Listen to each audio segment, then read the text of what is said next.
Hello, my name is Marcus. I'm the compiler of a collection of therapy quotes entitled 1001 Windmills of the Mind, a collection of quotes taken from what's often called the psychodynamic or the psychoanalytic perspective, because this perspective seeks to acknowledge links between something that we do repetitively in our lives, to find out when it began and then to see it in the here and now, right?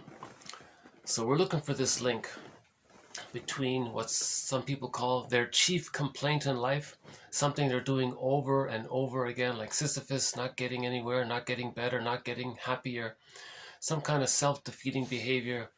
They're sort of stuck repeating it. It's like a record, a broken record. Well, when did it begin? Okay, so it began around what's called arrested development, meaning the child needed love and support, but if he didn't get it, he's stuck there. He creates a narrative around that traumatic scene called a traumatic script or a schema or a blueprint, and it's kind of frozen there. And the theory is when there is something that's frozen in the past, the person seeks to heal it. So they're going to try to recreate it, relive it, reenact it, re-see it, revisit it, sort of assign people roles in the present that represent characters in the babyhood scene and try to get a better outcome. Now it can't be done, that's why it's a secondary delusion, but that's sort of the positive intention around their repetition compulsion, to see if they can get a better outcome. But at the same time, witnessing this, okay, seeing this repetitive behavior is the means of bringing the traumatic script to consciousness.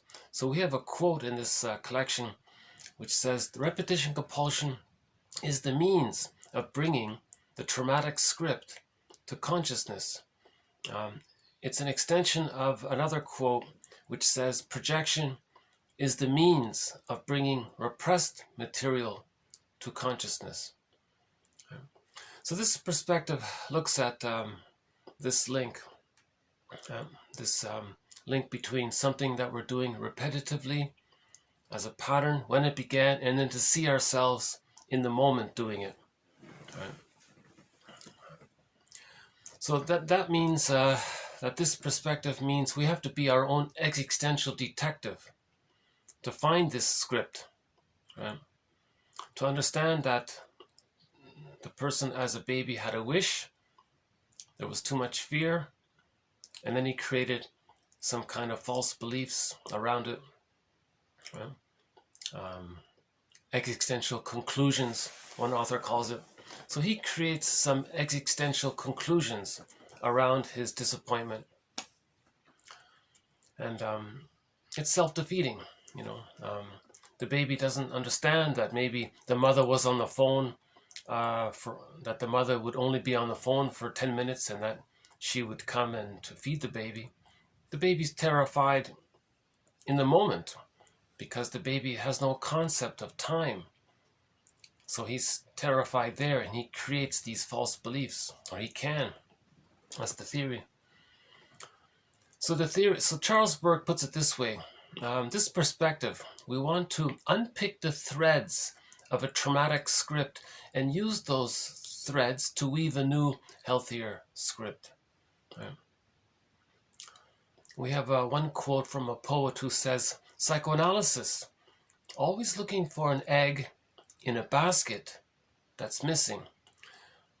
So first we build the basket, then we find the egg. Right? So this collection of quotes, 1001 Windmills of the Mind, now has over 1900 quotes comprising roughly 30 threads, and we can use these threads to weave this basket. That's a symbol for building our consciousness, using these theories, these ideas, these approximations. They're not perfect. These are all approximations based on inference, based on observation, based on hypotheses, trying to get into the ballpark of understanding ourselves. So, like Robert Bly says, So when Robert Bly begins a lecture, he says 30% of what you're going to hear is wrong. It's up to you to figure out which 30%. So the psychoanalytic perspective doesn't have magic answers. But the hope is that through the discussion, that through the free association and the discussion, we can start to weave the basket, and then the egg starts to appear. So the egg is a symbol for our true self, our potentialities, our feeling self. The fire bird is in the egg. That means the ability to mourn losses. Right? If we don't mourn losses, you see, not being able to mourn losses, called complicated grief, aggravated grief, etc., pathological nostalgia, melancholia, etc., not being able to mourn losses is a sign that there's a traumatic script. A person is afraid to mourn losses. They're holding on to what little they got from childhood. They can't mourn any kind of loss. The concept means because it would trigger mourning, losing the little that they're still holding on to. The psychic structure needed to mourn loss is that the baby received enough love and security to the point where he received his ontological self, meaning his sense of self, his basic trust. It's called the holding interject, or the internalized good object. His life force is now connected to his self-concept. So he has enough sort of sense of who he is. With that sense of who he is, not the false self, but a connection to his embodied self, his feeling self is within his body. He feels animated within his body. That kind of felt, emotional body, feeling self, body-mind connection self, that kind of internal connection to himself. Then with that kind of connection to himself, he has the ability to mourn losses. You see, with the traumatic script, psychologically, the person is still overly attached or hyper-cathected to the rejecting mother. Doesn't make sense. If the mother's so rejecting, why does the baby still cling to her? Well, that's the theory. The more rejecting the mother is, the more refusing the mother is, or the more unavailable the mother is, the more the baby needs her, the more he clings to her. He might even become just like her and identify with her. That's a huge complication if he just becomes her. Now, the child does that because he needs the mother's love to leave her. And he's going to stay loyal to her, or be just like her, or be overly connected to her, waiting for her to provide the love that he needs to leave her. But the baby's in a catch-22. He needs the love to leave her, so he's going to wait for it, but he never gets it. So he's still waiting, and he can't leave. He's in a catch-22. Now, if that's a memory, if that's like a blueprint, an imprint, if that's like a stencil, a record is created around that difficulty. That forms his internal world. That's part of his internal psychic structure, his endopsychic structure, his internal, based on his memories. And that can influence the person, how they see life and how they go through life, based on that internal working model. So if the internal working model is traumatized like that, the psychoanalytic perspective is to, loosen that up, to reach whole object relations. That the concept of the mother is separate, he is separate, it's called differentiation. She's okay, he's okay. That leads to the mindset of I'm okay, you're okay, mutuality. Okay. With differentiation, the child gets the key out from under mother's pillow, meaning his life force can decathect from the image of the other, and it can connect to his self-concept. Then he has access to the real self part of himself. Every child is born with the real self. Now, the real self is a part of the person with various capacities. One of the capacities of the real self is that it allows the person aliveness of affect, a wide range of affect. Yeah.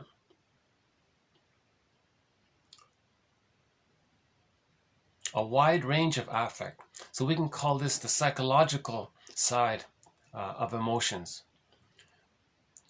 So in that Disney movie Inside Out, you saw how emotions, that there were two types of emotions. One side is based on the fear response, the flight or the fight response by the amygdala. So when the body is terrified, that triggers the stress response. So you saw the characters, fear, anger, and then disgust was there, right? That's one side. So those emotions are just based on emergency response when there's too much stress. Okay? So that's one aspect of our feelings. But when we're not stressed like that, we have, in that movie Inside Out again, we had the other feelings, which were represented by the characters joy and sadness. So they represent the feeling self. But notice those two were in exile. They were in this internal world. They were deep in the unconscious. And they were lost. Remember, they were lost. So that's the idea. So we're at the end of the movie, the characters joy and sadness came back to the person. But for most of that movie, they were lost. And the story was about how can we get them back. So we're trying to get back what we lost. Every baby's born with the ability to have a wide range of affect, but with trauma, his psychological feelings related to his I gets squelched, put into the unconscious, symbolized in that movie Inside Out with the characters joy and sadness in that other world. Then the person is just dealing with the stress response. So he goes through life either fleeing or protecting or angry or running away, that kind of thing. Yeah.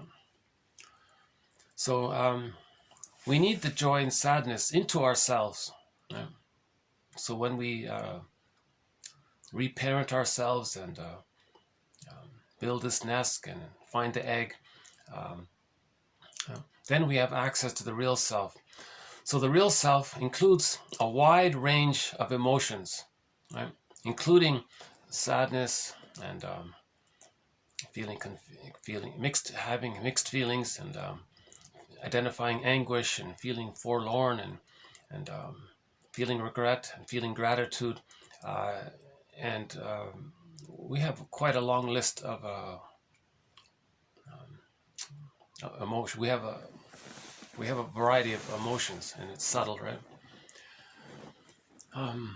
So pleasure can take different forms, and interest and curiosity, they can take different forms, and kind of a sweet delight in things, and a kind of a playful side, and a creative side. There's a variety of positive emotions that we have, right? So the real self, part of the self, allows a wide range of affect. Now we need this wide range of affect capacity to mourn losses, because in the grief process, we experience a wide range of feelings, right? Sadness, anger, disappointment, okay, sobbing, crying, That's a natural response to loss, to mourn the loss.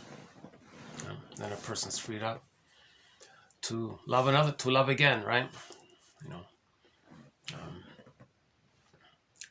If they don't love again, then they're in pathological nostalgia, melancholia. That can lead to emotional fatigue.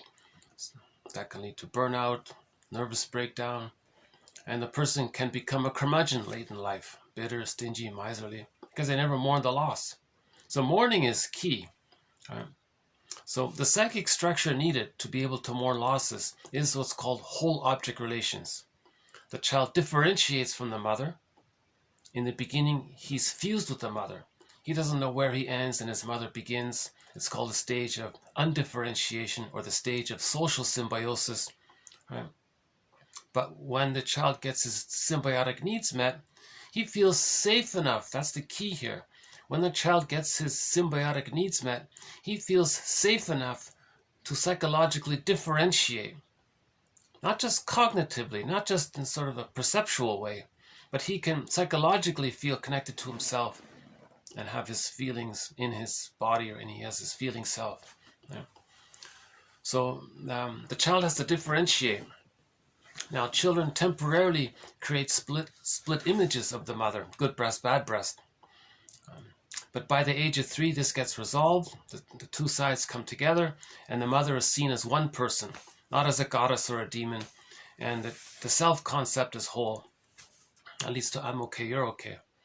And with that I'm okay, you're okay, the child can further allow his life force to be in himself. That's called the I, right? Now he has the I. Yeah. So we have the me and the I. Right? The me is what you put on your resume and your profile description. You're a mother, you're a father, you're a basketball fan. That's your me. Now, how do you feel about those things? That's your I. Okay, so you have the I and the me. So you need the I to mourn losses. Right? So man's main task is to search for this I. Okay, man's main task is to give psychological birth to himself. If he didn't get it naturally by the age of 3 with a secure attachment style. Roughly 30% of children in North America, by one estimate, do get a secure attachment style, and they naturally achieve the psychological birth at the age of 3. Right? Because with the psychological birth, you have access to the real self, just mentioned. Now that real self part, if we have access to that, that's like that egg in the basket. We can mourn losses. We can feel joy. Right? If the situation is for the person to enjoy something, the real self will say, yes, you can enjoy it.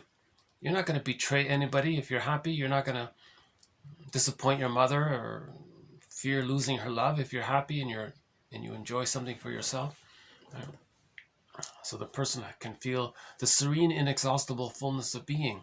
They can mourn losses. There's creativity, play, mutuality in relationships. So the I'm okay, you're okay continues. Two people can make I statements and the marriage becomes like fine wine. The real self, part of the self, allows the person to know how they're a little unique, what their gifts or talents are, and they can express that, and they feel entitled that it's okay to be who they are. They're not too worried if others like it or don't like it. Them shining their light doesn't hurt anyone else, obviously.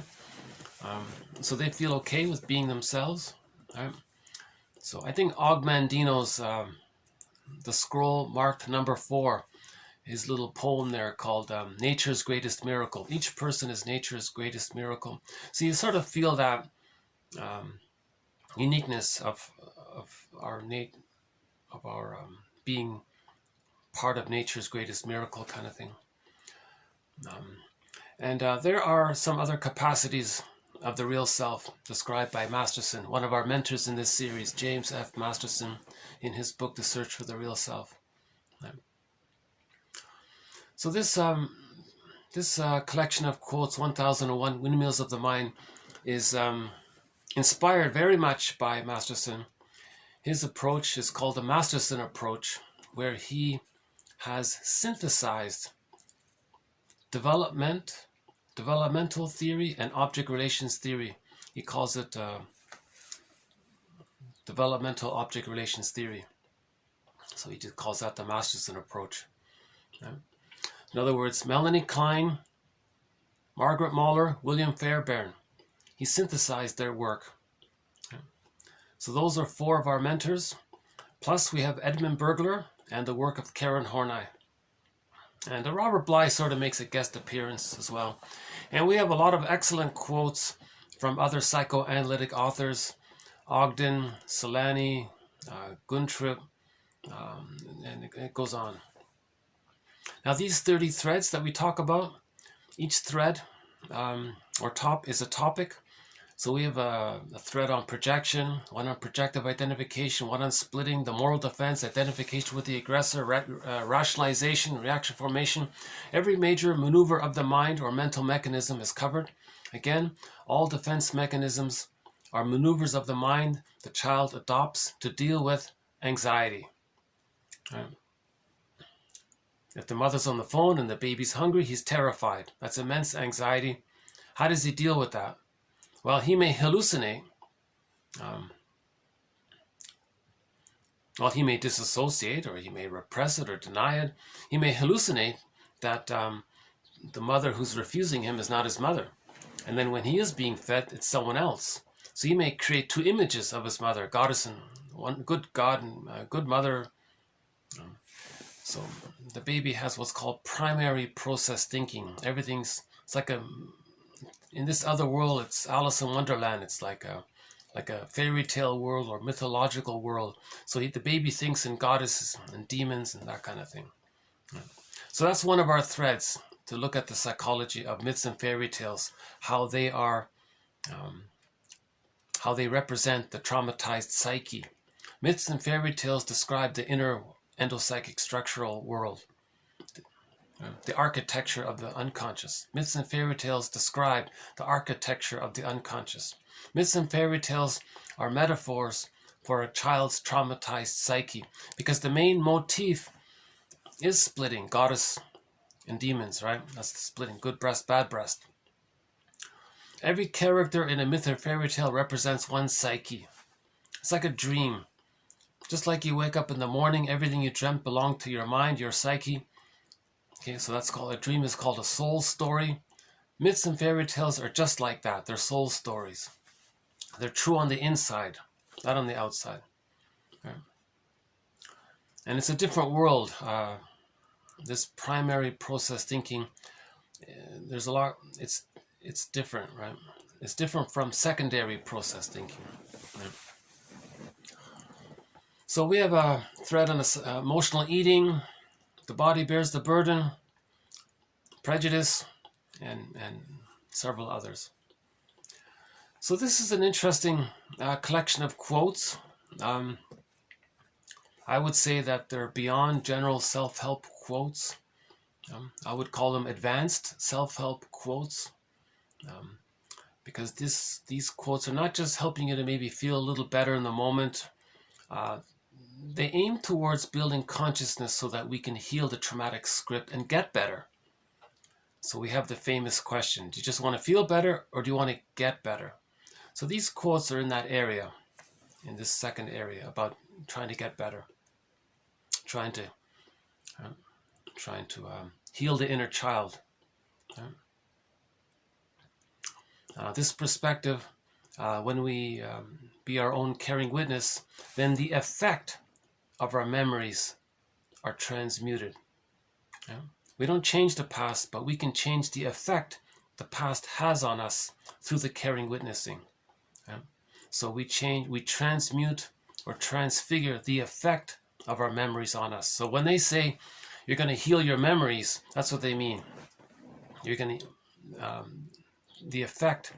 We're going to transfigure the effect of the memories on us. That's what they mean when they say they heal the memories. Lowell says you want to lay the ghosts to ancestors. Right? So the ghost is the traumatic memory. You want to witness the ghost, listen to what the ghost has to say, then they can rest. Now when they rest, they become part of your narrative. The ghost wants to be part of your narrative. So one person said, my story is broken, can you help me fix it? So this perspective is to help us fix our story, because our story is very fragmented. We're denying so many things. So many things are in the closet. So many things are in the unconscious that we can't face. Right? When there's a traumatic experience, the baby can't even perceive it. He can't even recognize that he's being traumatized. So that's flight in the mind. It's called disassociation. So we now want to perceive it so that it can become part of our narrative. We're looking for our personal history. We're looking for our personal continuity, our personal story, our personal history.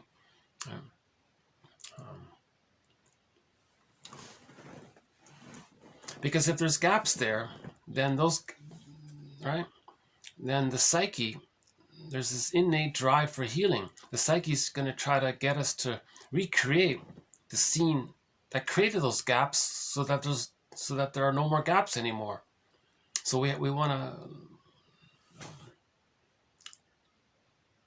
stand in the spaces. Bromberg says we want to stand in the spaces, fill in the gaps. Yeah.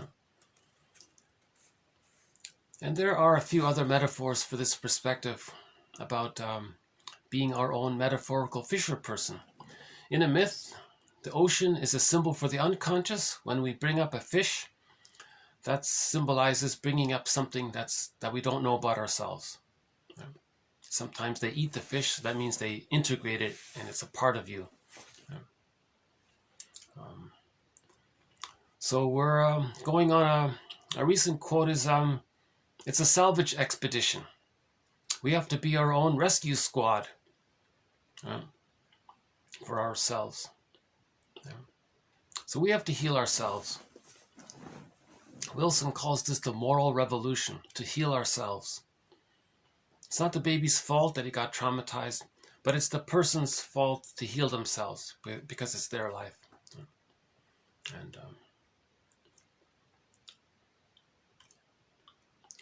so this psychoanalytic perspective is part of the Know Thyself movement, the self-awareness movement, the mythopoetic movement, the mental, emotional, spiritual hygiene movement. A lot of people talk about, well, we have dental hygiene. Why don't we have mental hygiene? So there was a mental hygiene movement in the 50s. And some people are, I notice in recent times, some people are trying to bring it back. We got to bring back the mental hygiene movement 2.0. Sometimes called the self-reparenting movement, the self-awareness movement, and I think I like Wilson's, it's the moral revolution, to heal ourselves, So it's the heal ourselves movement. Because if we don't heal ourselves, then what's traumatic in us just gets repeated and replayed like a broken record, like Sisyphus. Now, this Sisyphus activity is like a mirror for us to see our trauma. So repetition compulsion is the means of bringing the traumatic script, the traumatic blueprint, scene to our consciousness. Once we're conscious of it, okay, now we have direction. Now we know which direction our life takes. We're searching for that healing. So we go on this journey. Now at that point, we go on this journey. Chinnen calls it the second journey. Stories for the midlife traveler. Okay, the second journey. So once we recognize that there is such a thing as a traumatic script that's influencing us, we go on this second journey. A good place to start would be Chinnen's works. Okay. He read through 7,000 fairy tales, plucked out 50 which are specific to the midlife journey, the second journey. Joseph calls it the hero's journey. So let's just stick with the second journey. And these 50 tales have been are reprinted and retold in Chinnen's 4 books: Once Upon a Midlife, In the Ever After. For men, he's got one called Waking, Beyond the Hero for men, and Beyond the Princess for women. But this one, Beyond the Princess for women, he calls it Waking the World. So these 50 tales are retold in these 4 books, and Chinnen provides commentary. Chinnen is a specialist in adult development, so he used fairy tales to support his commentary on adult development. So there is such a thing as adult development. It exists. Right? At midlife, we want to heal the splits, achieve differentiation, find the I, then we get emancipated innocence. And then the person becomes an elder in life. Now, when a person's an elder in life, they're all about generativity, about building, sharing their knowledge, helping others, helping the next generation, even if it's just taking care of the grandchildren, Robert Bly says. But they're helping. They're not if the person doesn't go on the second journey, and they're living with this traumatic script that they don't face and they don't heal, then they become a curmudgeon late in life. So they're still waiting for their mother's love. They're 90 years old, and they're saying to the mother in the mind, "Come on, mother in the mind, I've waited 9 decades for you to love me so I can find myself. When are you going to give me the love?" That he hasn't made the connection yet. Yeah. So he's still in battle with the mother in the mind. So when there's a trauma like that, when there's an what's called an insecure attachment style, the person is trapped in a tar pit with the rejecting image of the mother. Yeah. He's in a negative union with the mother, a negative symbiosis with the mother, and he's angry. And one thing he might do is, because he felt rejected by the mother, he may be rejecting towards others to communicate to his mother in the mind that he felt rejected by her.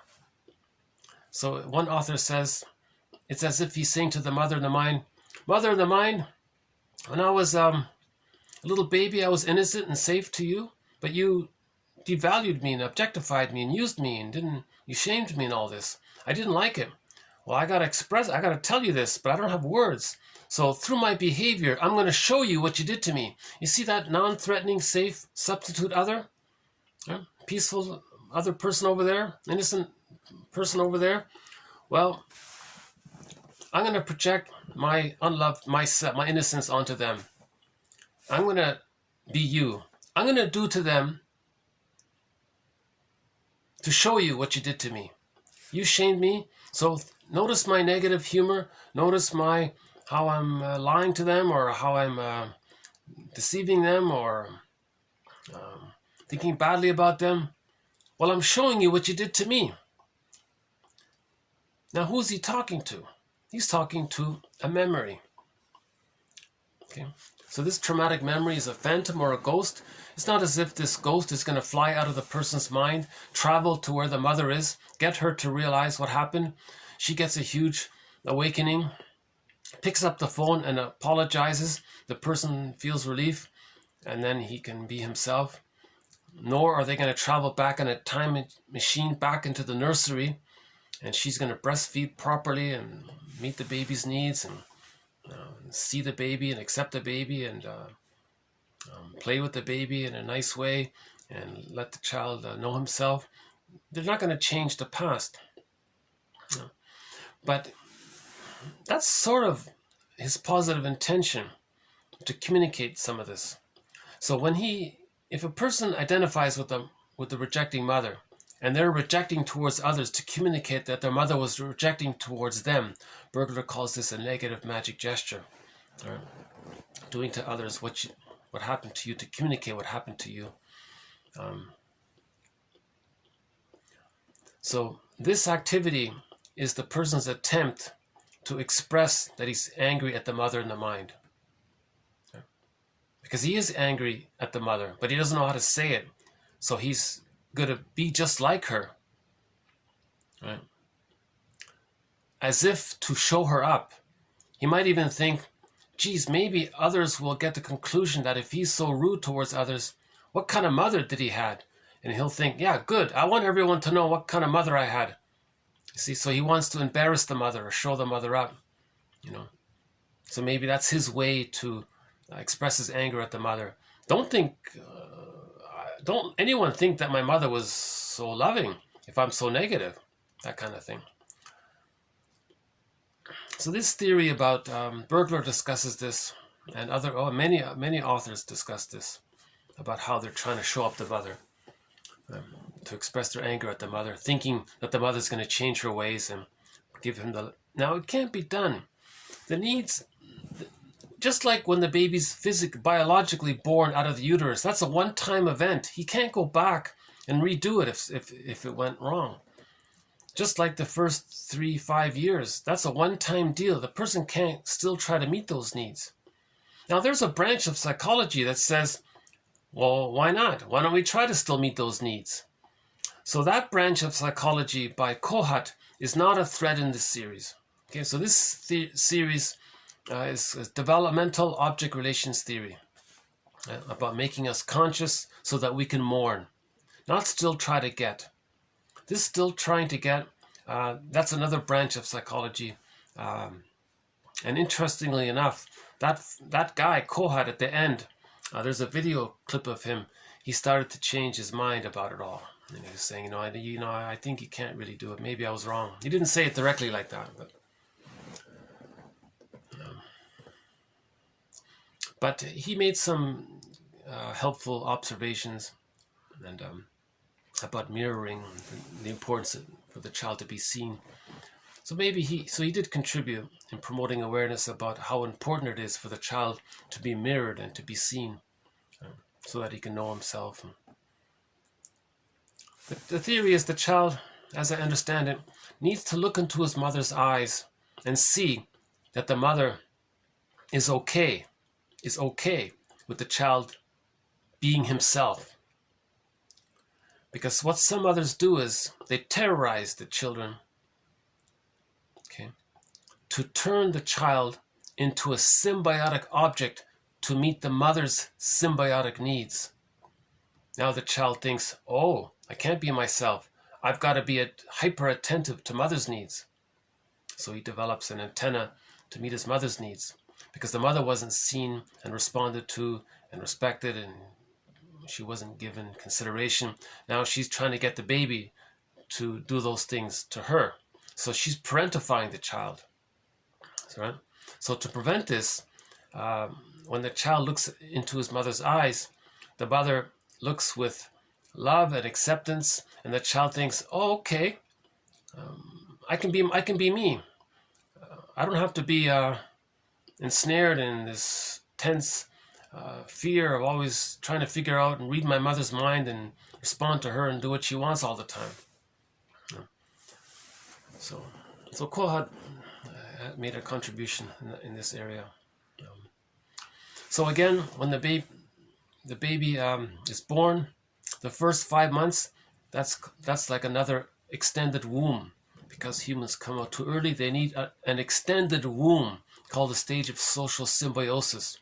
Okay, meaning the mother meets the baby's needs automatically, unconditionally, on time, just in time, right on time. Okay, no delays. The child has no concept of time. Okay, just like the baby in the womb, all of his needs got met automatically through the flow and the cycle and the rhythm, the entrainment, the attunement with the mother's body. The baby's needs got met in this kind of cycle there.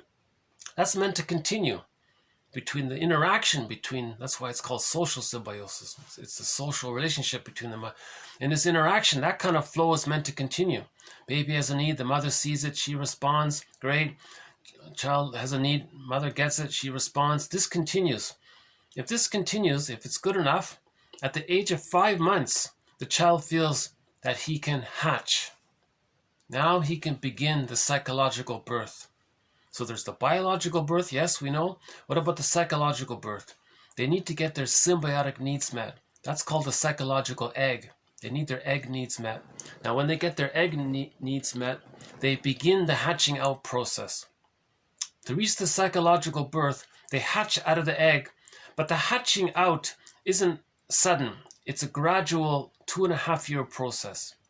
Okay? So unlike for the biological birth, the hatching, the metaphorical hatching, took place in a second or two.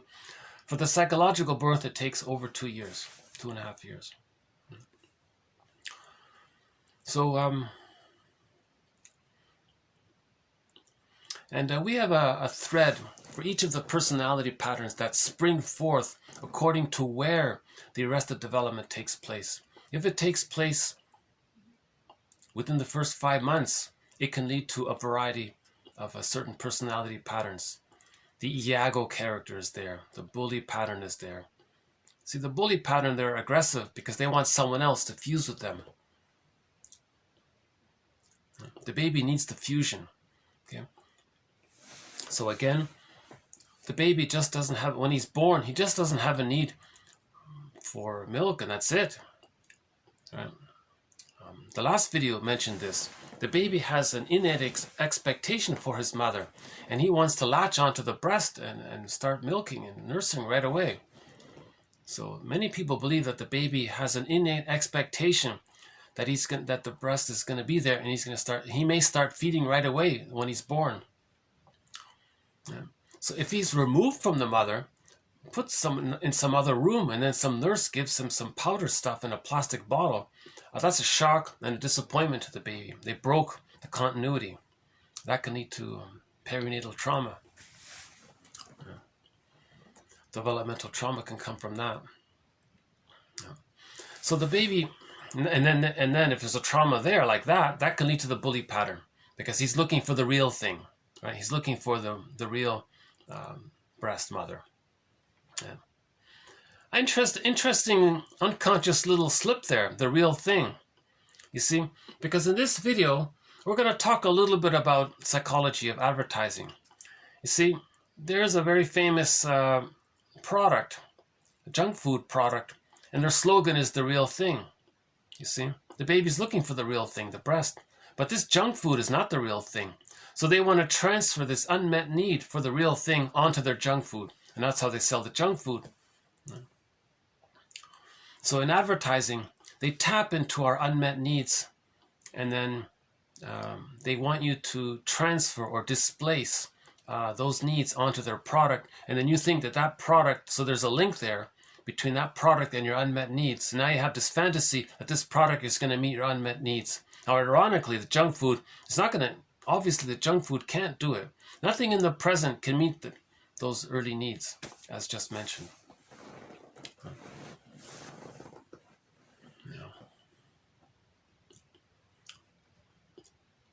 Yeah, so if the trauma takes place within the first 5 months, that can lead to the bully pattern, because they're desperately trying to latch on to someone else, a lackey, and that lackey or the codependent person, and they're going to frighten them and scare them, force them to be dependent on them, because it's a negative relationship. But the baby would rather have a negative relationship with the mother than no relationship with the mother. Now the Iago character, even that is very disappointing for him. So he detaches. So he develops a kind of a huge envy. So he spreads rumors against others and wants to see others against themselves. And that's his sense of pleasure. Because his only concept of pleasure is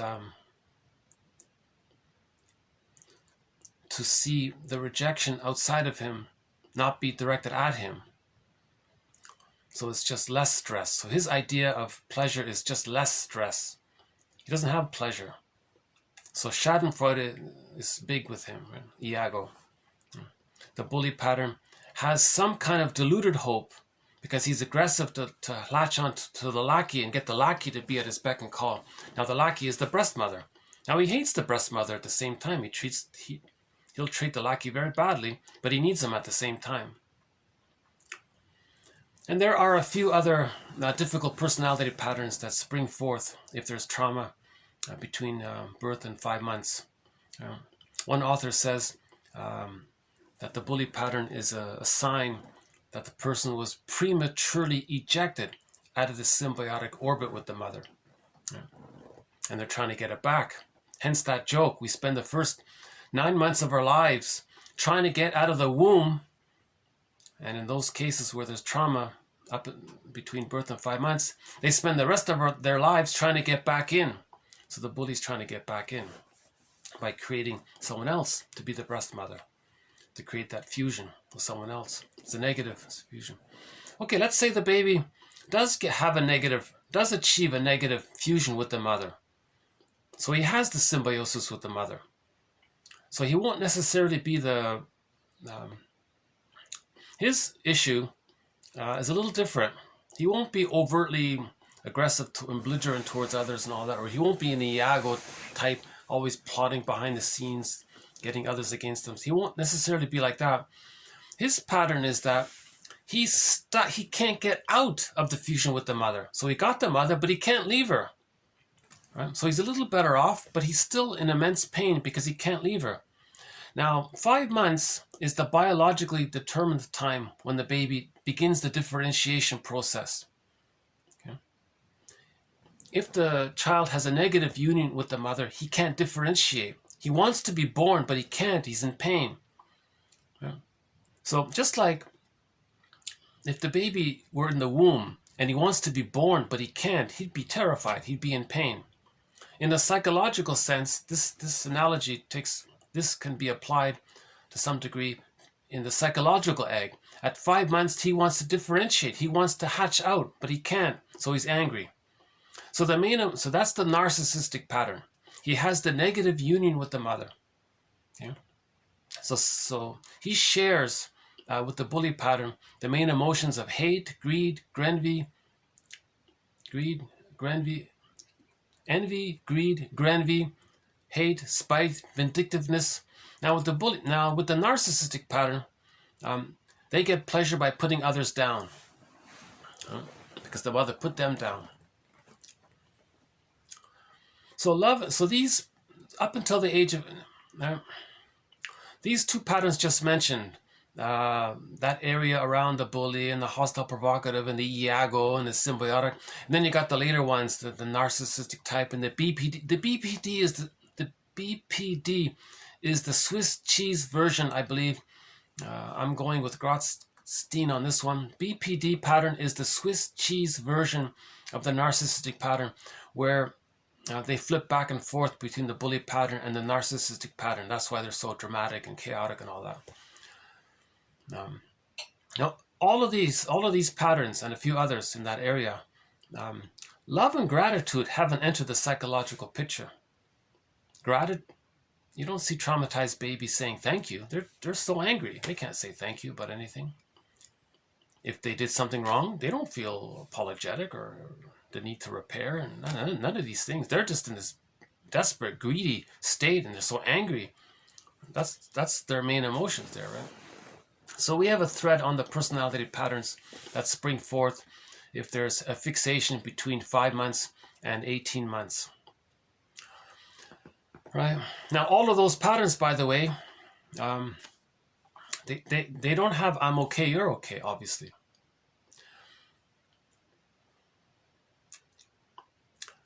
So I won't redo the whole thing about that in this part here. Between 18 months and 36 months, if the trauma takes place in this little bit later stage, that also leads to dysfunctional patterns, the codependent pattern, the pleasers, the clingers. They over-idealize others. They sacrifice themselves. They use sweet lemons all the time. They think others are so great and they're no good.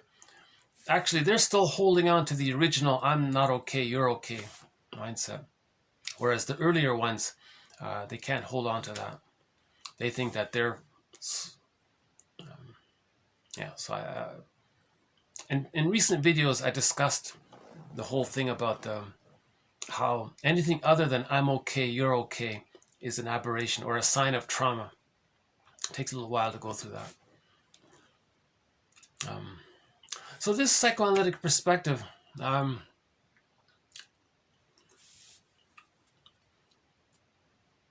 it does feel like a journey, you know, looking at these different areas.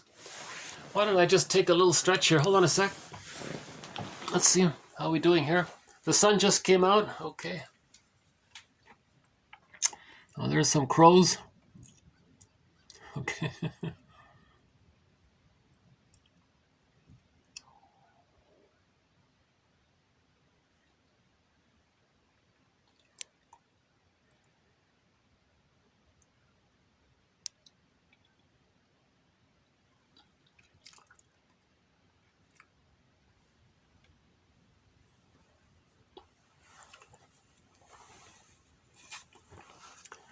Maybe it's -10 out there, something like that.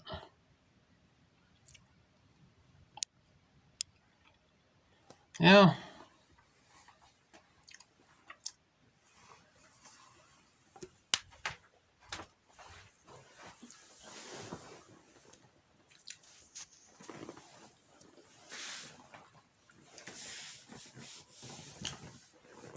Okay, so we'll add 2 more quotes in this video. So let's begin with TQ 1976 by this guy. Okay, so we have, I just found out that there's a shrink on a stamp. So from clients on the couch to shrinks on the stamp. So that was a nice surprise to see a therapist, that a stamp was honoring a famous therapist. I don't know much about him. His name is Silvano Arieti from Italy. And apparently he wrote a bunch of books. So I thought I might do a quote from him. And maybe later on we'll do some more quotes from him. So this quote here is just sort of a little bit of a general description of some jargon. Like Robert Bly says, forgive psychology for its jargon. Just forgive it.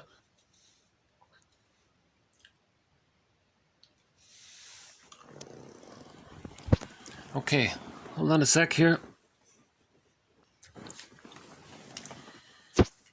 Oh yeah, speaking of stamps, we have another famous psychologist on a stamp here. Maybe I can dig it up here. Pavlov. We showed it. Let's see if I can find it here. Yeah, here it is. Yeah, so we have a Pavlov on a stamp here. Right. And so that's our first psychologist on a stamp. Now we have one here from Arieti. Personally, I think Masochism deserves a stamp. I think Masochism should be on a stamp.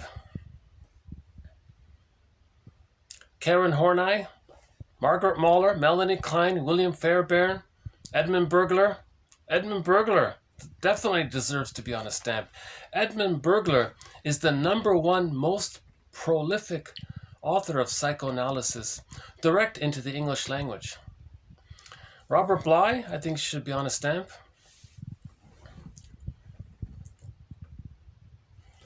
I wonder. What about this one? Put this on a stamp. Oh, this should be on a stamp. This comic definitely needs to be a stamp. This one here. I've talked about this numerous times, about this comic called Psychoanalysis, which is part of the mental hygiene movement. I would make this book cover a stamp to promote this comic. So I've discussed it in previous videos, this comic from the 50s. There were 4 issues put out, and they discuss, all in all, they do 12 therapy sessions. 4 with Freddie, 3 with Ellen, and 5 with Mark. And they discuss repetition compulsion, unconscious guilt, projection, transference, family systems theory, and the role of the therapist, dream interpretation. That's a great one. I think there should be a stamp for that. Actually, 2 years ago, almost to the day, this was reprinted. Right? So this book got reprinted 2 years ago. This almost to the day. It's available online. It's a great deal. 12 therapy sessions for less than $20. You can read 12 therapy sessions. It's excellent. Okay, let's begin with today's quotes here. So we'll do just 2 quotes here. So this first one here is from Arieti, the guy on the stamp. He's just described this one here, basically some definition of terms. So like Robert Bly says, forgive psychology for its jargon, just forgive it. Okay, so this term arrest, he means arrested development, right? Okay, this condition occurs when the psyche or some of its functions do not unfold beyond a certain level of maturation. For example, some persons can develop as far as the level of adjustment, but not of self-expansion. Okay? So they're afraid of the psychological birth. So they can adapt and all that and function in society and everything, but they don't operate from the real interests. They don't know what their hobbies are. They don't know what their interests are. They don't... They don't try anything that they think they might like or what might be expand of them. Now, when they talk about arrested development, they're talking about life force connection to the other or to the self. This area. They're not talking about cognitive or development in other areas. So the body develops, the cognitive skills develop. That's why you have an engineer with a PhD, but he's still terrified of his mother. And he might get married to another woman, but he's really married to mom. And the wife gets very angry. So why is such an intellectual PhD guy, why is he still an infant tied to his mother's apron strings? So there's a split there. So when they talk about arrested development, they're talking about this area here, yeah? Where there's some kind of life force fixation to the concept of the mother, to the image of the mother. And this fixation can be so strong where he might be in another city, and if his mother feels badly, he may feel badly because they're so similar like that. There's always a mystery about that kind of thing. But anyways, a good book to read is When He's Married to Mom. So a person with the mother complex, the Electra complex, the Laius complex, the Jocasta complex, the Agamemnon complex, a lot of these complexes, they reflect arrested development or due to relational trauma or developmental trauma, where the baby didn't get what he needed and he got stuck. That's called an arrest. That's what he means here. Psychological arrest. Reversal of motivation. Interesting jargon. I don't know if it's translated. I don't know if he wrote directly into English or if this is a translation from Italian into English. He says here the client's, quote, arrow of motivation points backward toward the level of quick gratification. Reversed motivation is often unconscious and in contrast with conscious motivation. So there's this thing called unconscious motivation. A person may have a conscious motivation, but due to trauma, his life force is going to serve his unconscious motive. So he may make a conscious decision in one way outwardly, but at the same time, what he's really doing unknowingly is serving the unconscious motive. You see? That's called reversed. He calls it reversed motivation.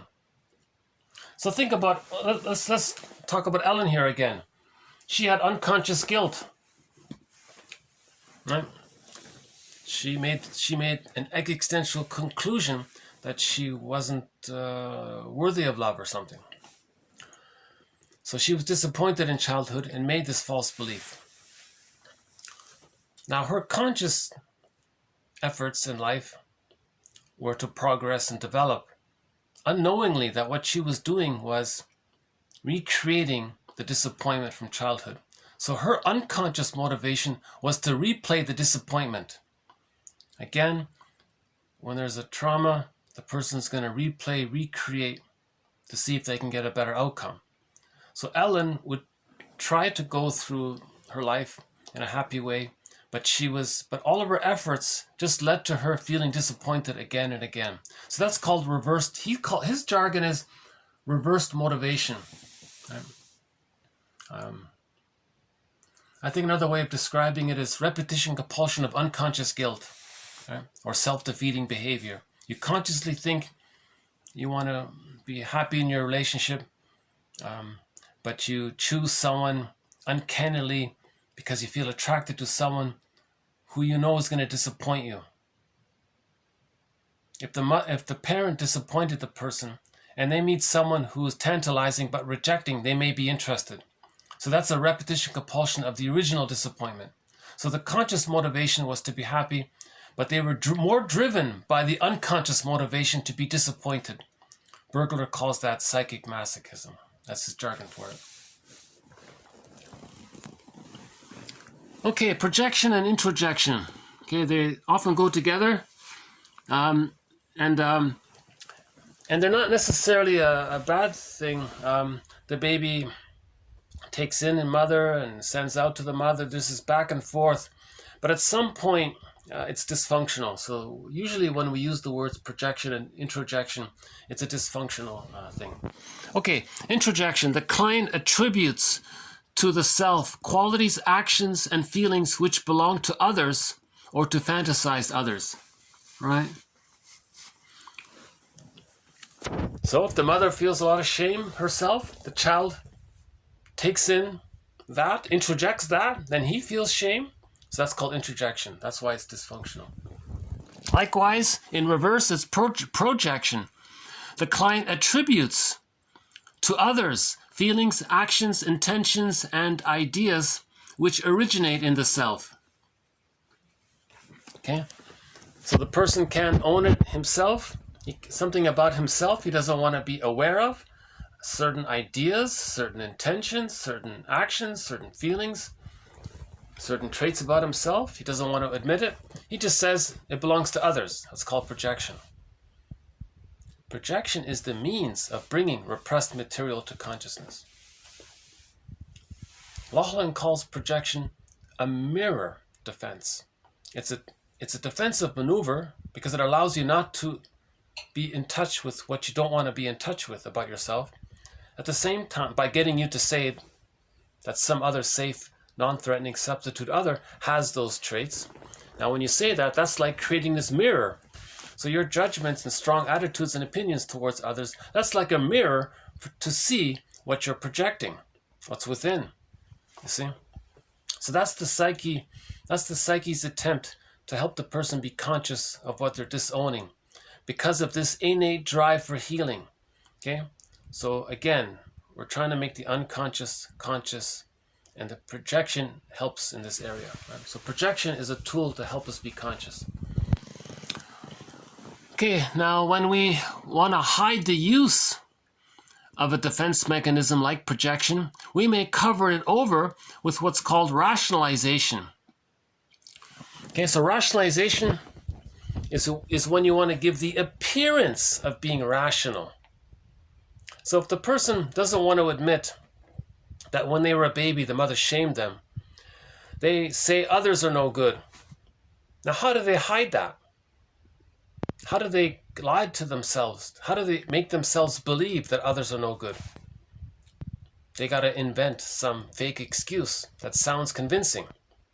The true motive is to hide the true motive. The true motive is they can't feel that they felt shamed by the mother, right? The mother used the bottle and the schedule. She made the person cry themselves to sleep in the crib when they were a baby. So they felt shamed by a lot of these activities. The mother was misattuned, the baby was crying, the mother got angry, so that shamed the baby again. A lot of these things got repressed.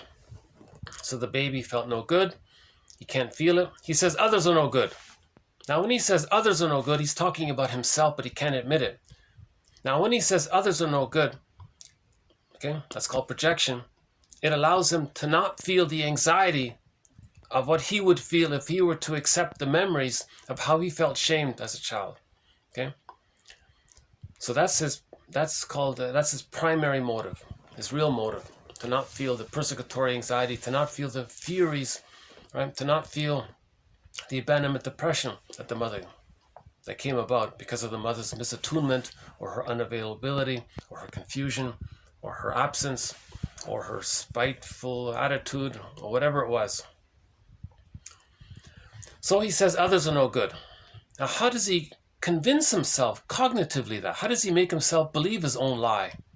How does he hide from himself the use of projection? He's got to create or fabricate some nice convincing sounding excuse. This self-excuse is called a rationalization, where you want to give the appearance of being reasonable. Right? Rationalization is an attempt to provide a logical justification, pseudo-logic, fake logic, for actions or ideas that are directed by an emotional need. Okay, the emotional need is to not feel the pain. That's his real motive.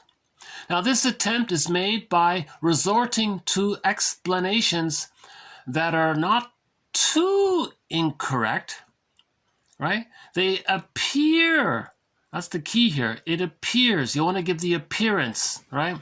Like a magic show, you want to give the appearance, an illusion that it's possible, because, right? Because what you're doing is, the reason it's plausible because you're hiding a real motive. So there's the trick there. So his example was, there were these two brothers. The older brother, no, I think the younger brother was a good singer.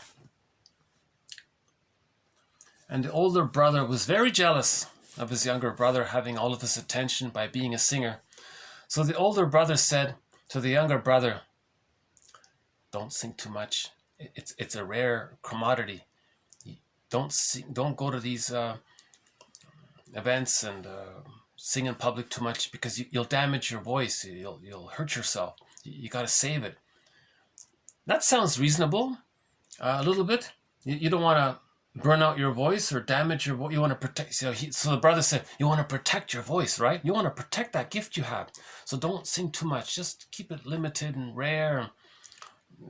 Don't do it too much, because the brother didn't want him to be famous, right, or something.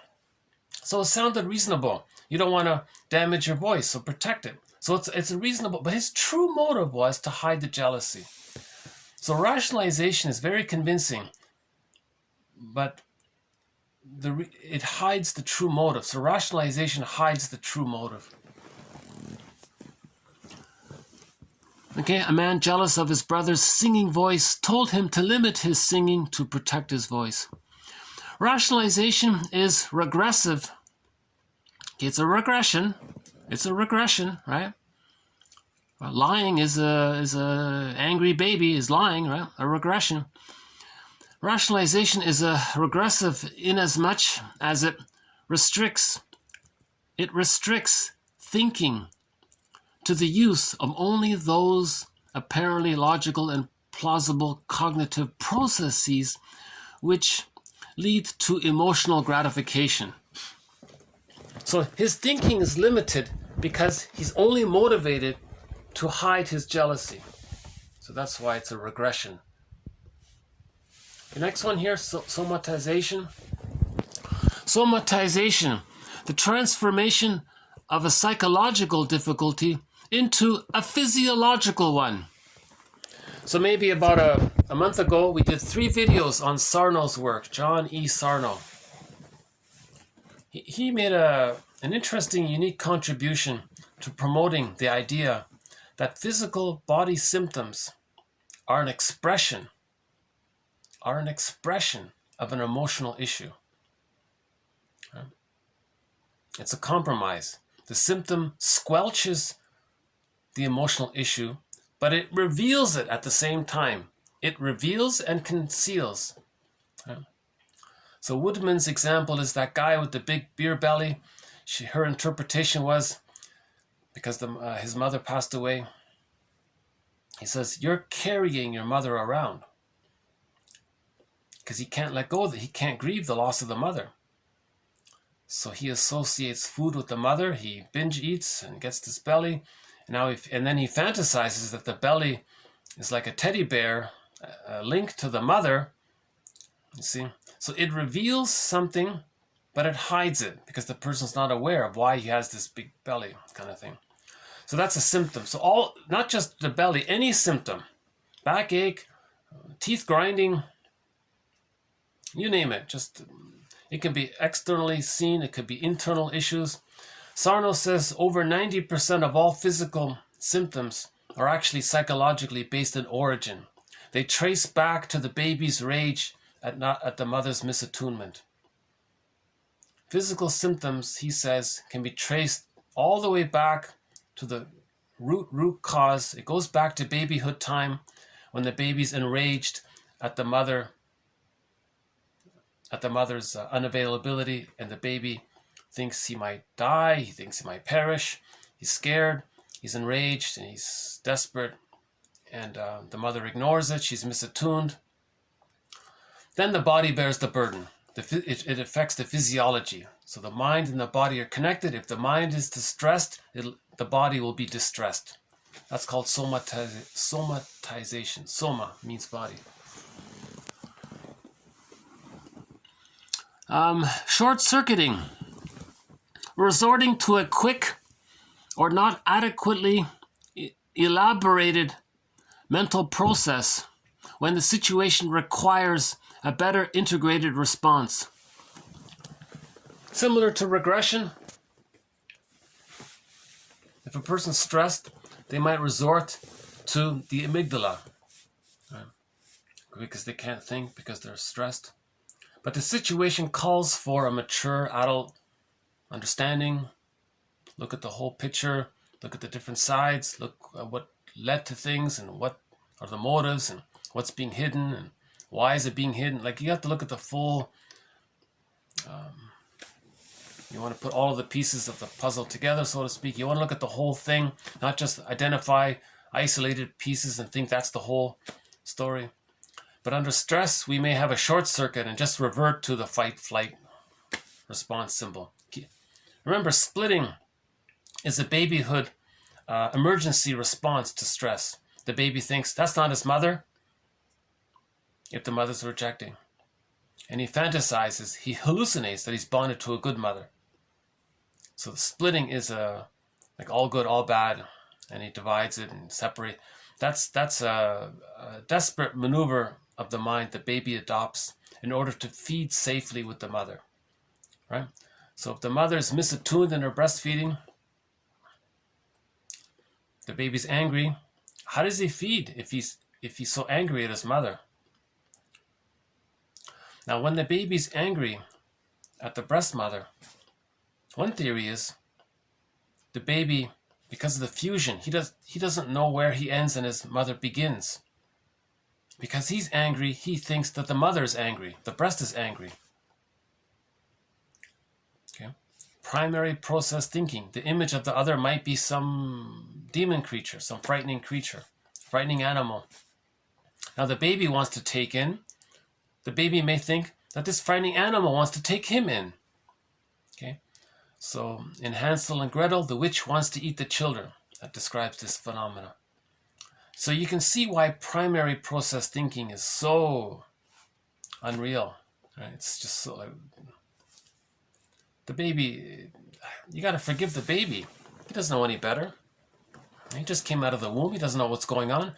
If he's blurred with the mother and he's angry, he may think the mother's angry. That's understandable from the baby's point of view. If the baby wants to take in milk, he may think, does the mother want to take him in, eat him? Oh my God. So the baby is just, you got to forgive the baby. That's called primary process thinking. There's a lot of projection. There's a lot of condensation, a lot of displacement, going on. There's no time there. Things are wildly exaggerated. The baby's tiny. The mother's this giantess in the nursery. So, yeah, the short-circuiting. So we may, under stress, revert to primary process thinking, like baby way of thinking. Very damaging. It's very problematic. So the idea is to be aware of it, and then think like an adult, meaning the person knows their stress. Under stress, we regress. Okay, let's talk about regression. What is regression? Well, Arieti's metaphor for regression, he talks about a ship. If the engine of a ship goes out, then maybe we can put on some sails then. So now the ship becomes a sailboat. It's like a regression. Now what if a storm blows up the sails? Well, then they can row the boat. Okay. That's a huge topic here about regression. I'll just limit it to this little example here, where we go back to earlier defense mechanisms.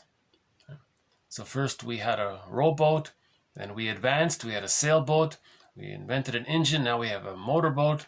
So we advanced, right? So under stress, we can go back to the rowboat, you know. What about people and their way of thinking? They can have the adult mind, that's progression. That's the progressive mind, the adult mind. I'm okay, you're okay. We're put on this planet to cooperate, not compete. We're all one species. Right? We're all brothers and sisters in the human family. We're all one species. Right?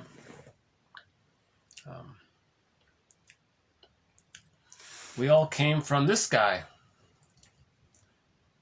So I've mentioned this a few times here, but it's always a little interesting to think about it.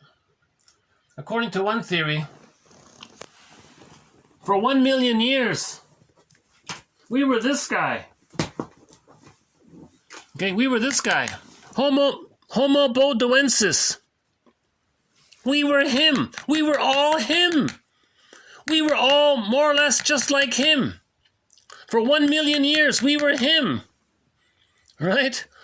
And then what happened was, according to theory, about 150,000 years ago, he developed the cortex. That means language came in, memory came in, the hippocampus came in. A lot of this creative capacity and right, broader thinking came in, right? At that point, Homo bodoensis evolved into Homo sapien. And then because of this advanced thinking ability, Homo sapiens figured, maybe because of weather issues or out of curiosity or for food or whatever, for whatever reason, maybe out of curiosity, I guess, they moved around and they settled in different places around the world.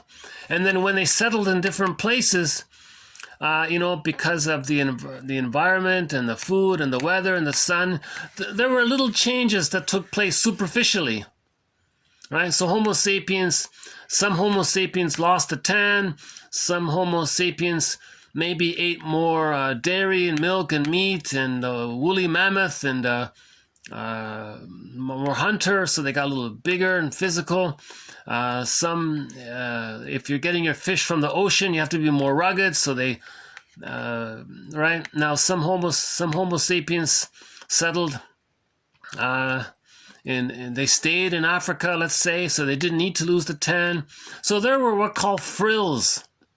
So we developed some frills, but underneath the frills we're all this guy. Just imagine a large cortex with the psychology here. We're all this guy, right? So we're all right. So we're all members of the same species, Homo sapiens. But if we're stressed because of trauma, we may revert to babyhood fight-flight mechanisms of the mind, the traumatic script. Now, what's the traumatic script? The traumatic script is emergency maneuvers of the mind, like splitting, all good, all bad. That's the prejudiced personality.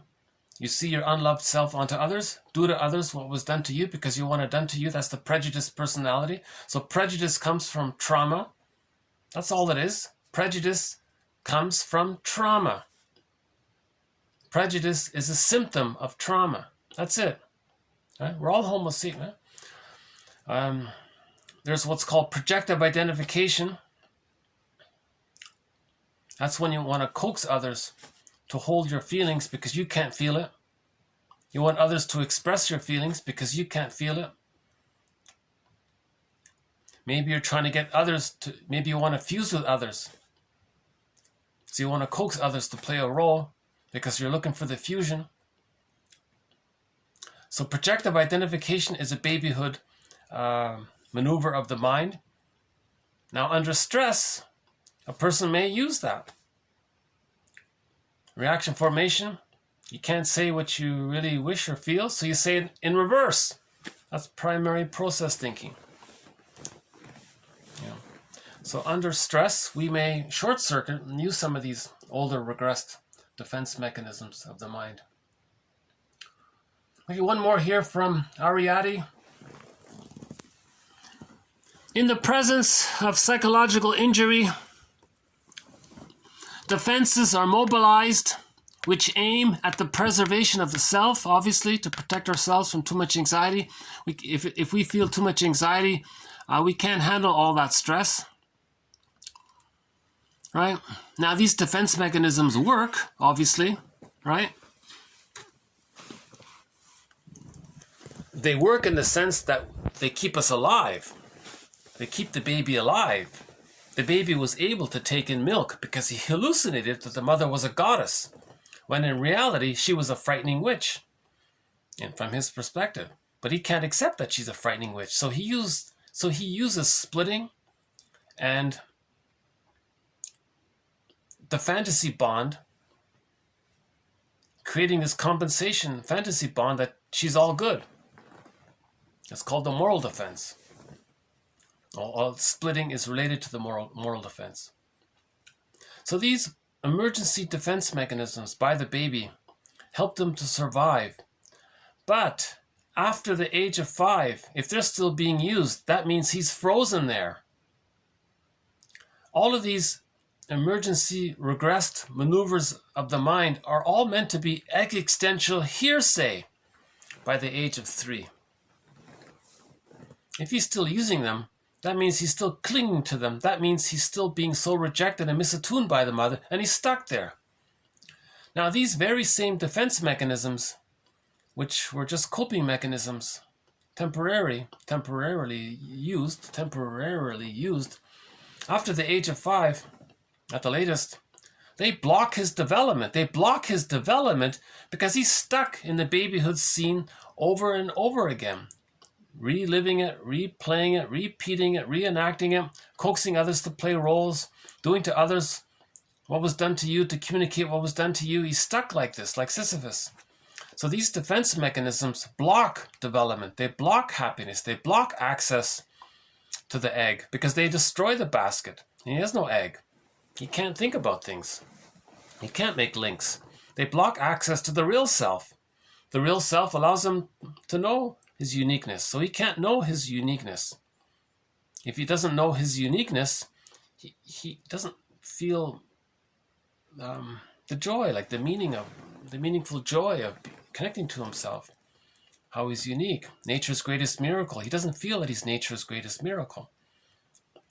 These kinds of things. If he's still in battle with the mother and the mind, and he can spend his whole life in battle with the mother and the mind. You see? So that battle is an expression that he's still using. Splitting, projective identification, reaction formation, the moral defense, overuse of rationalization. The false self is believed to be the true self. He's confused. Okay? He's still taking refuge in the grandiose part self. That's magical thinking it's all about him. Okay? If the child loses his true self, all he has left is the grandiose part self. All babies have what's called the grandiose part self. In the next quote, he calls it child magician. So all babies have this idea that everything is there to serve him. That's called primary narcissism, infantile megalomania. That's called taking refuge in the grandiose part self, thinking it's all about him. So if he's stuck there, he thinks everything is for him, to serve him. It's there to take care of him or serve him. Now, he's fused with the mother. He is her. The mother is seen as all important. That's why a person with the narcissistic pattern think they're so important and it's all about them. That's a narcissistic pattern. They think that they're so important and it's all about them. You see? And they're taking refuge in this false self. They haven't achieved I'm okay, you're okay. They think that they're okay and others are not okay. Now, when they say others are not okay, they're talking about themselves seen outward, and they don't know it. But the idea is to know it, to observe it as if it were a mirror. Yeah. Repetition, compulsion, and projection are the means of bringing the traumatic script and repressed material to consciousness. That's the idea about the mirror defense. We still have, yeah, okay, so that came from this guy here. I don't know much about him, but I'll look into it a little bit. He's on a stamp there, eh? 0.7 euro stamp. Okay.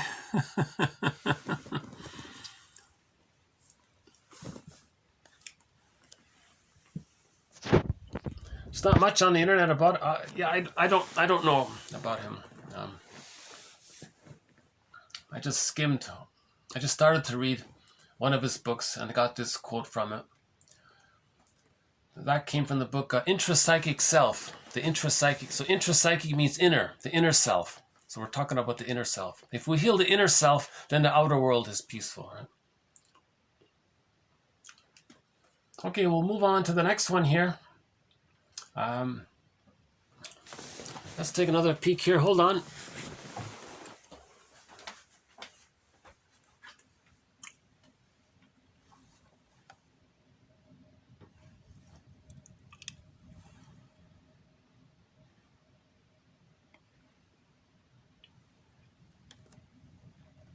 Yeah, nice day.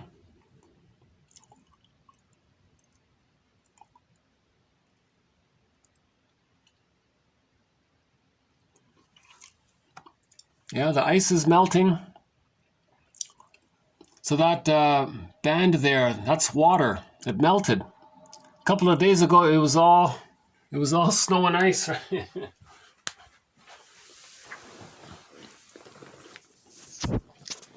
Okay, so I'd like to begin a new thread. So I'm going to start a new thread here. I still don't know much about it. Partly because it's obvious that advertising capitalizes on people not being aware of the unconscious. It's very obvious. Yeah. So why don't we look at this a little bit? Yeah.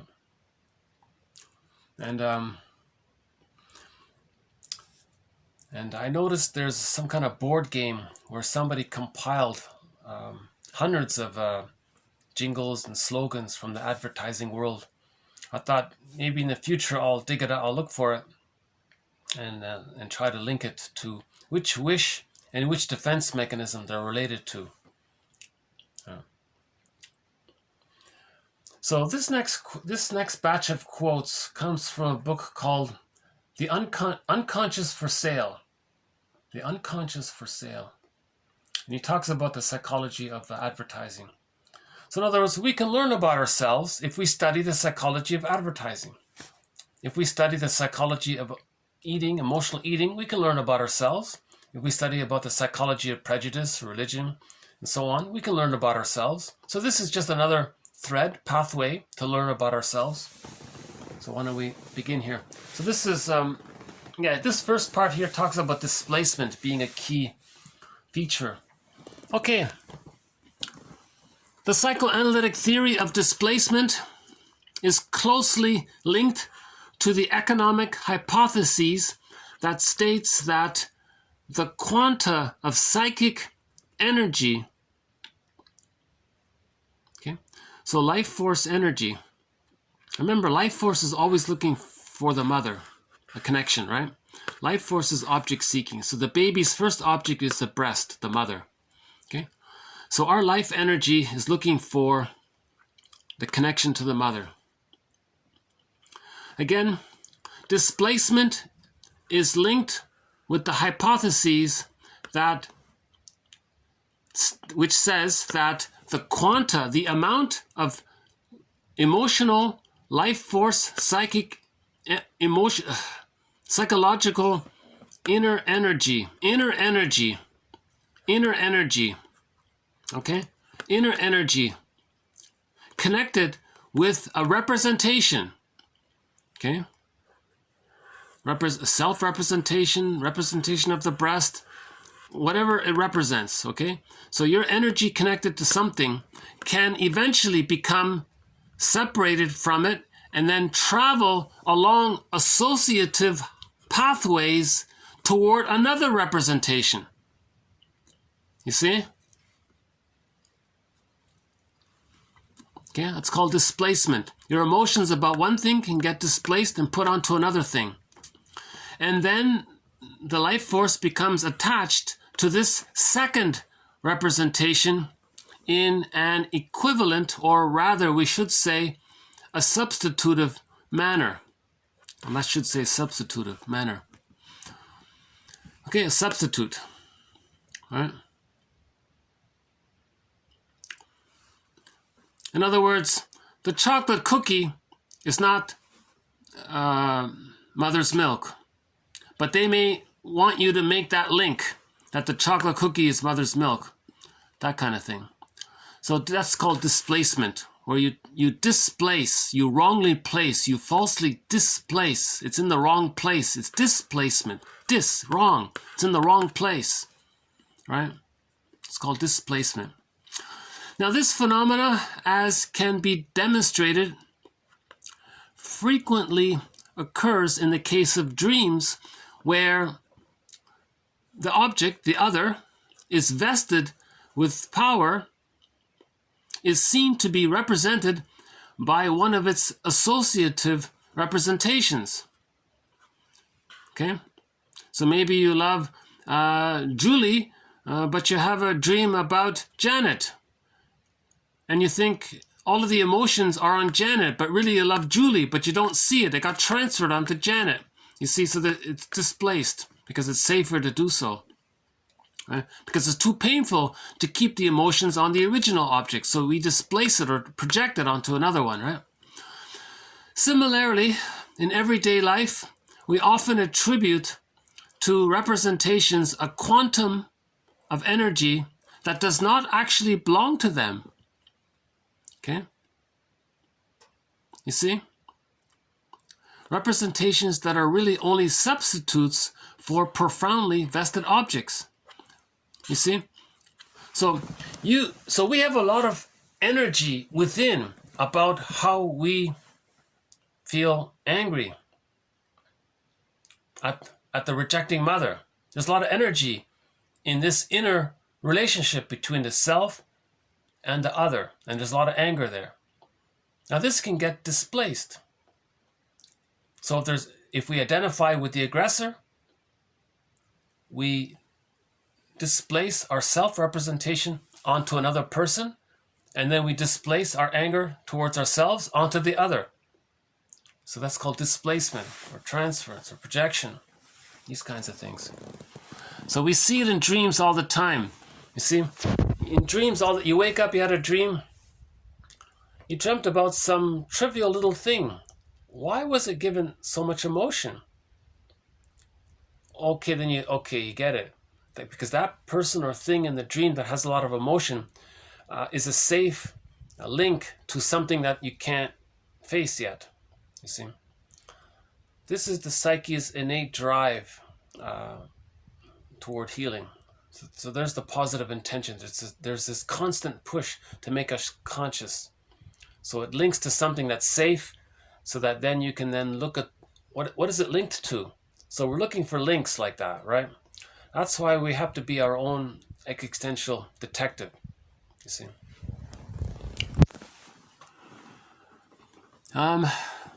Okay, this idea along associative pathways. We could even say that displacement constitutes the essential part of the practical and theoretical work of psychoanalysis. Okay, so that's big in psychoanalysis, looking at these links. Now, link this to advertising.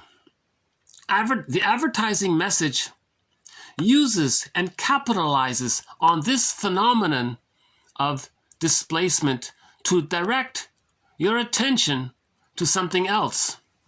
For example, go ahead, buy this product, consume this product. Your needs for adventure begin in this amazing place. So they might show you some beautiful place of paradise. They might link it to some junk food. And they say to you, eat this junk food and you'll have a connection to this beautiful place where there's love and happiness. Right? So advertising capitalizes on this phenomena of displacement. Go ahead, consume this product. Your adventures begin in this amazing place. Right? That's all in your fantasy, right?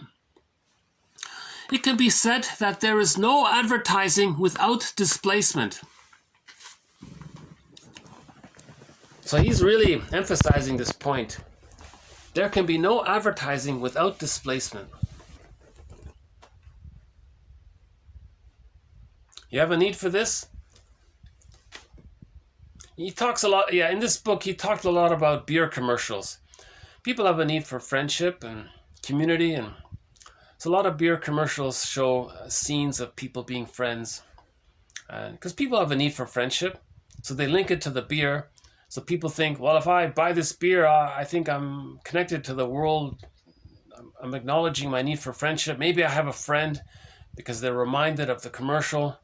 So they, in fantasy, they have a friend. They're connected. See, so they're making these associations. Zig Ziglar has a slogan. He says, the mind is an association machine. The mind is always making these associations, he says. Okay, next one here from the same book. Okay, far from encouraging people to engage in reflection, self-reflection. Oh no, not at all. Okay, so like religion, you see. Religion doesn't want you to engage in self-reflection. Advertising is the same. Advertising doesn't want you to engage in self-awareness or reflection. The importance, right? The importance of their personal role in what's going on. No, don't talk.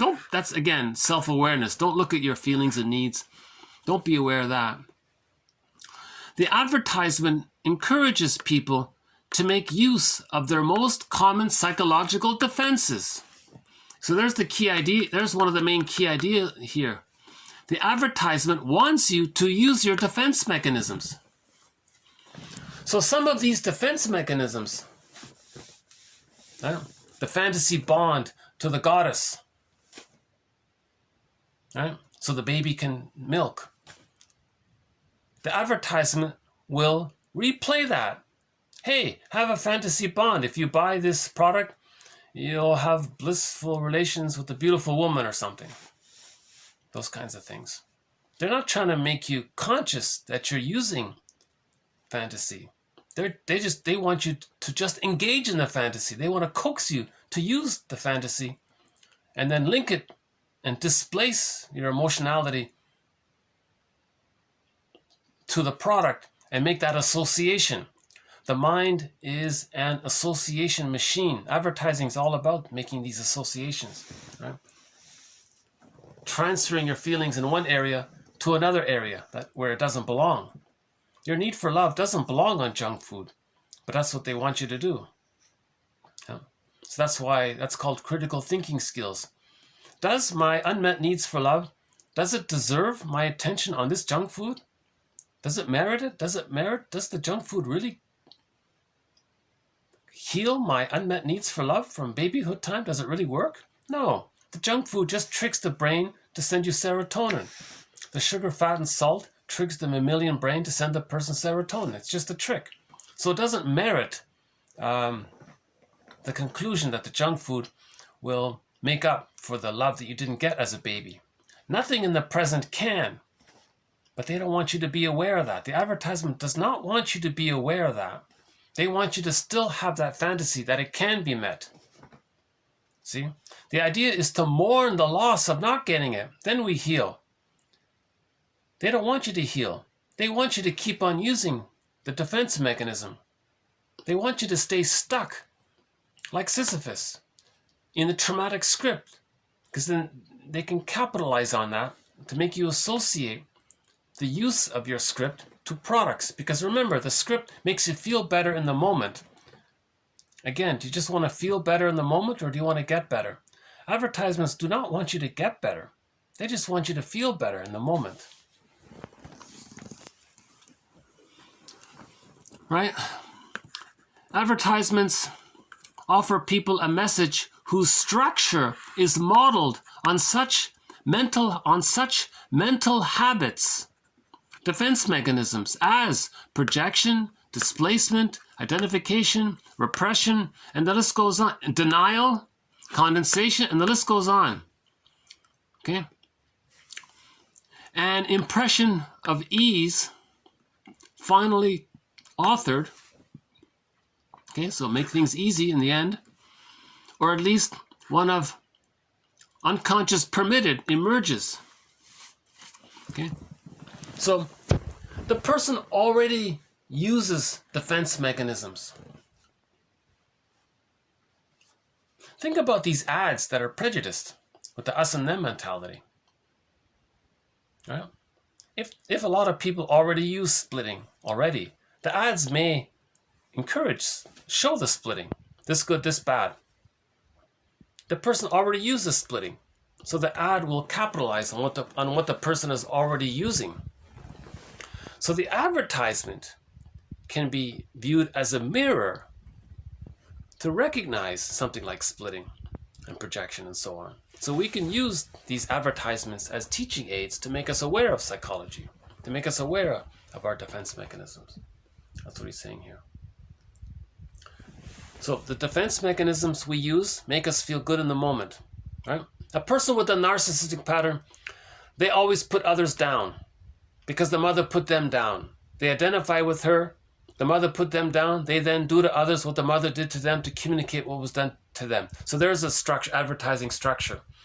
So in the ad, they'll show the person shaming someone, putting someone else down, and you're the guy who's shaming the person, and you go, yeah, I like that. It makes me feel one up.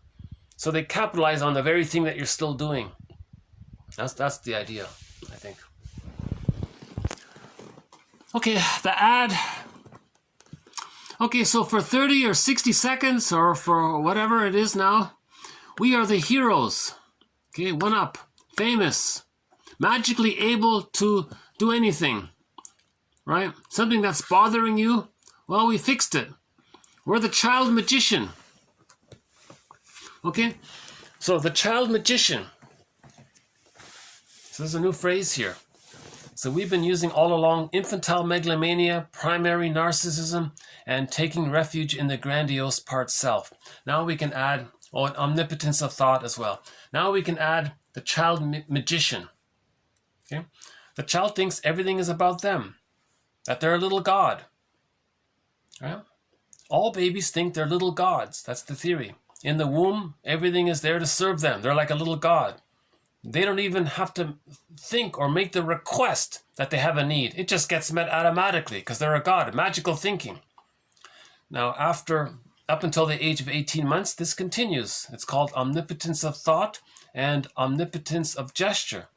In the womb, it's called hallucinatory unconditional omnipotence. After birth, from biological birth to 18 months, it's called omnipotence of thought and omnipotence of gesture, because maybe the baby has to shake his rattle, and then he gets the magic wand, he shakes his rattle, and then he gets what the mother responds, and then he gets his needs met. He thinks he caused it. He thinks he's a little magician, a little god there, a sorcerer. A burglar says sorcerer. He thinks he's a little sorcerer, little child magician. Okay. Now, a lot of people have arrested development prior to the age of 18 months in this emotional realm. So they already engage in this phenomena of taking refuge in the grandiose part self. Now, that's a structure. Now, the advertisement, they'll show something where the person accomplishes some great feat, amazing feat.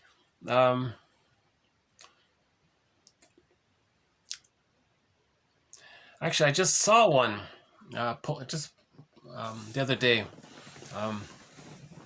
The child wanted something from the father. He said, no, when pigs fly, you'll get it.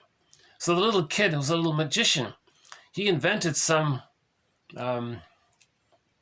fancy machine, hooked the pig up to the machine, and then you can see the pig flying. He said, look, Dad, look up in the air. And the father said, oh my God, okay, you win, you got it. So the child was like a magician. He made the pig fly, kind of thing. So so that appealed to our residue to one degree or another. Everyone has some trace memory of that, so it can appeal to that. Now, some people are very invested in that, so they find that immensely appealing, so they may buy that product. Other people who, oh, that's amusing, I get it, and they're not going to buy it. Right? But a lot of people still take refuge in the grandiose part self. So that's why a lot of ads have these magical, accomplish amazing problems in a magical way.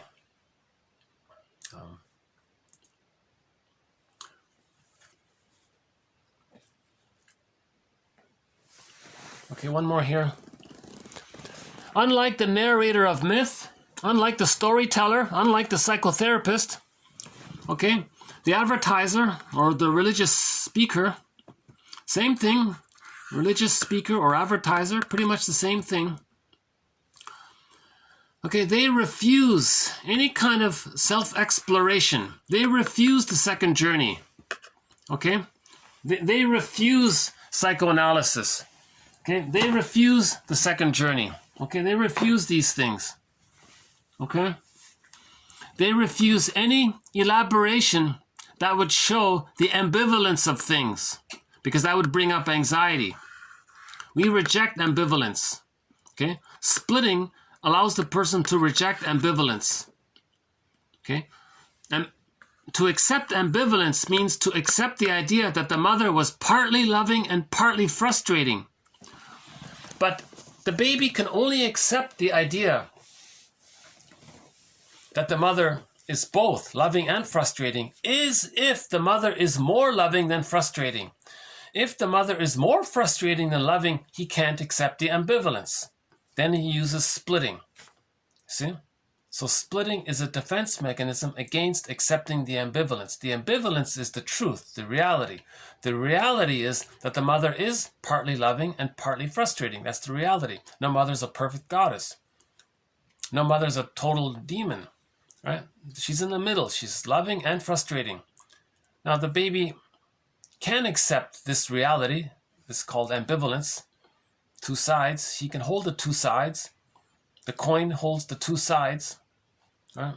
The third side of the coin holds the other two sides. The child can hold the two sides. Only if the mother is more loving than frustrating. He feels safe enough to accept the other side. But again, if the mother's too painful and too rejecting, he gives up and uses splitting. Right? Now the storyteller, okay, the mythological storyteller wants to face this ambivalence, to heal the splits. Advertising and religion, no way. They say, just keep on using the splitting. That's what the sirens said. The sirens in the Odyssey, don't heal the splits, it's too painful. And we know what happened to the Odyssey, the Odysseus, to the men who listened to the sirens, right? So, in a way, we could say that religion and advertising are like those sirens to some degree, right? Okay, now again, we're talking about the religion when it's being used to hurt others, to plunder. We're not talking about the victims of the plunder system and then use religion to be saved one day as a comforter. We're not talking about the victim side of the plunder system, but the religion as a tool for the plunder, right? That side.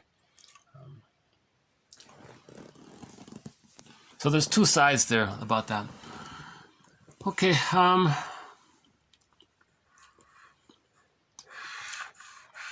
okay, so unlike the storyteller or the psychotherapist, the advertiser refuses any exploration of the second journey.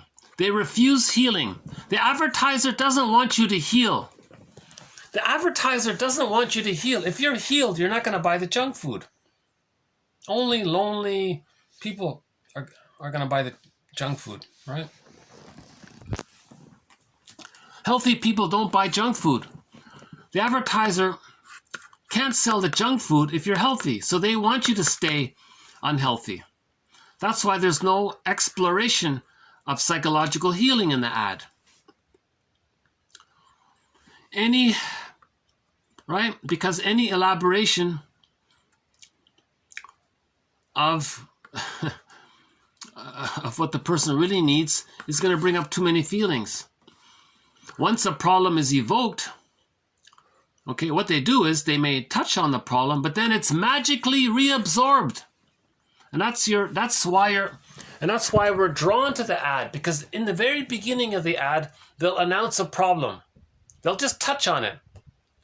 Do you suffer from hair loss? Oh, you touched on the problem, but then magically use this tonic or whatever, and you'll be young again. Your hair will grow. They magically solve the problem, right? Even though there may be only a micro 0.00001% chance that the product may stimulate hair growing again, so they get away with that, right? The best way to tell a lie is to include a tiny crumb of truth in it. That's how they do it, right? Again, the best way to tell a lie is to include a tiny, tiny crumb of truth in it, in the fine print. And then that's how you get away with the lie. Right? So advertising is like that. Okay? Everything dissolves magically in an almost too sweet syrup of unconditional and undifferentiated love, right? Yeah, then you'll find love again. You grow your hair, and you'll find a lovely girl. You'll get married. You'll have a partner, right? So, suffer from hair loss. The girls are not interested in you. Well, buy this expensive tonic. You'll grow the hair. You'll find the girl of your dreams. Magically, everything is cured, and the person might actually buy the trinket, right? Buy the whatever it is.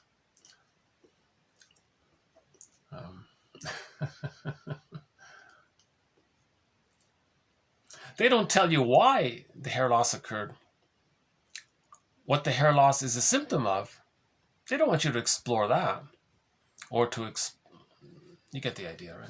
Yeah. So the point here is the ad will touch on something, but very quickly offer you a magical solution. That taps into the child magician in us.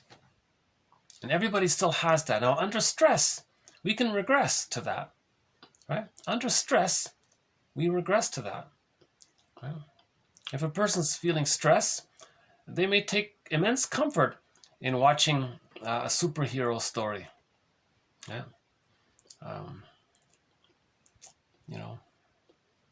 If a person feels any kind of personal psychological betrayal from their family, and they watch a legal drama, they feel, aha, there's a super lawyer solved the complicated. They may feel a little connection that way, right? Or yeah, Spider-Man, Superman, all of these things, right? Magical solution. So under stress, we may find that appealing. So we still all have traces of this.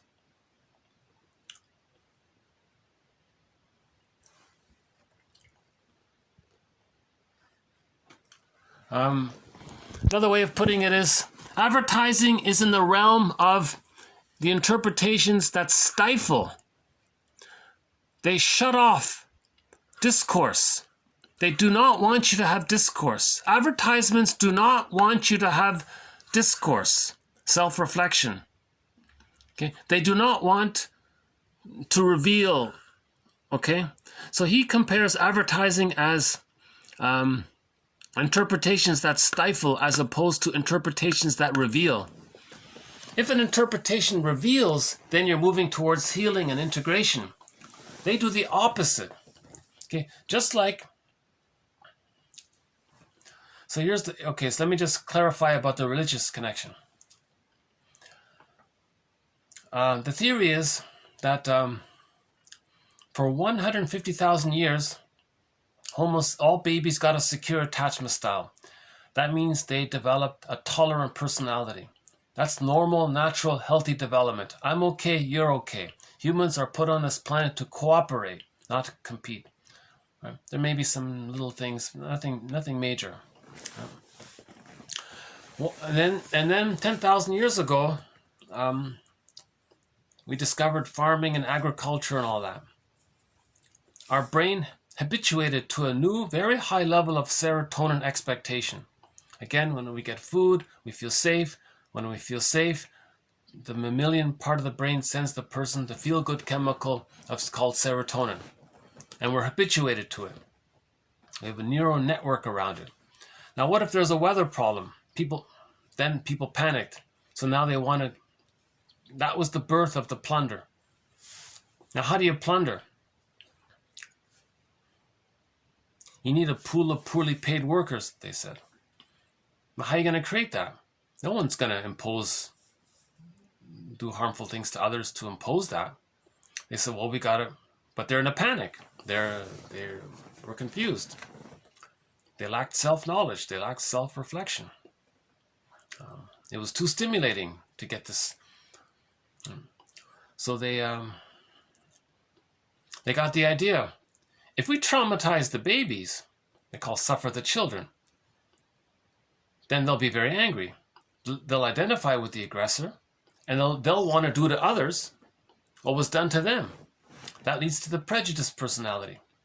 Okay? So if the baby's traumatized, if they're removed from the mother too long, they're traumatized.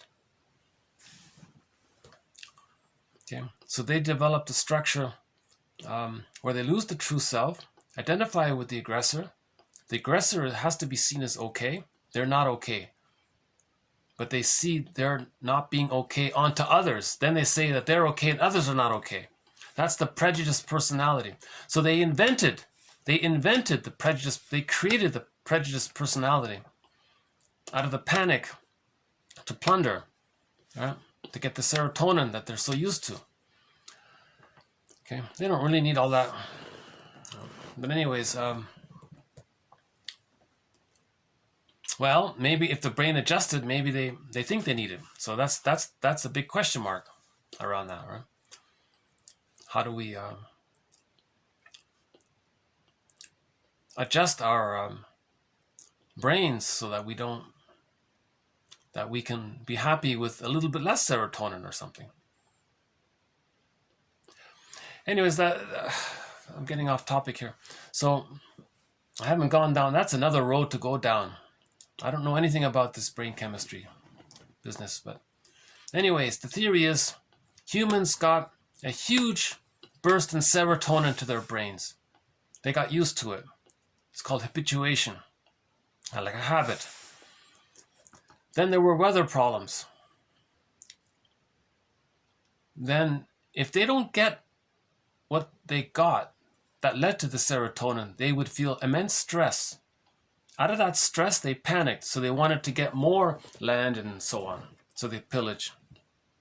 But in order to pillage, you need the poorly paid workers. How are you gonna create this? So poverty's man-made. How are you gonna create it? Poverty's man-made. Well, they first thought that they would suffer some of the children. They'd be very angry. They would develop the prejudiced personality, so they'd be tools. Then they have the us and them mentality. They were objectified as babies. They're going to objectify others. If they objectify others, they do all the work. So, right?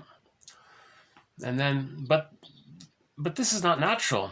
The psyche is always healing. Enter religion. We invented religion to block healing. Just like advertising blocks healing. Doesn't want you to heal. Religion is like that. Religion says, don't heal. Keep on using the prejudiced personality. Keep on using splitting. Okay? Keep on using the fantasy bond to the goddess. Because when you create the fantasy bond to the goddess, right, that means there's splitting. You don't want to accept the truth of the ambivalence. In other words, religion promotes the ongoing use of babyhood defense mechanisms, not healing. Religion is a tool to create the prejudiced personality Okay? The prejudiced personality is needed for the plunder. So religion is a tool of the plunder. Right? Now, ironically, as mentioned before, the victims of the plunder, they're still holding on to the I'm not okay, you're okay. They're given the same religion and they can fantasize that one day they'll be saved or something. So they may watch advertisements, one day you'll be saved or something. But they don't want to hurt others. They don't identify with the aggressor. Because that's a severe aberration to purposely traumatize the babies, to make them rude against others, to be tools against others, so that the ones who traumatize the babies can get the results of them, and so on. So there's a lot of, if you read this book, it's called Unconscious for Sale, Advertising, Psychoanalysis, and the Public by D. Hellno, is it? And Roy, J. Roy. Right. So it's French translated into English.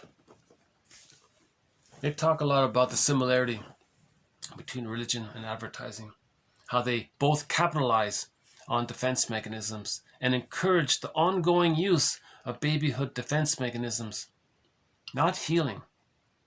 Because if there's healing, then we cooperate, then we don't plunder. We don't need to plunder. Okay? Advertising likewise. They don't want to promote healing.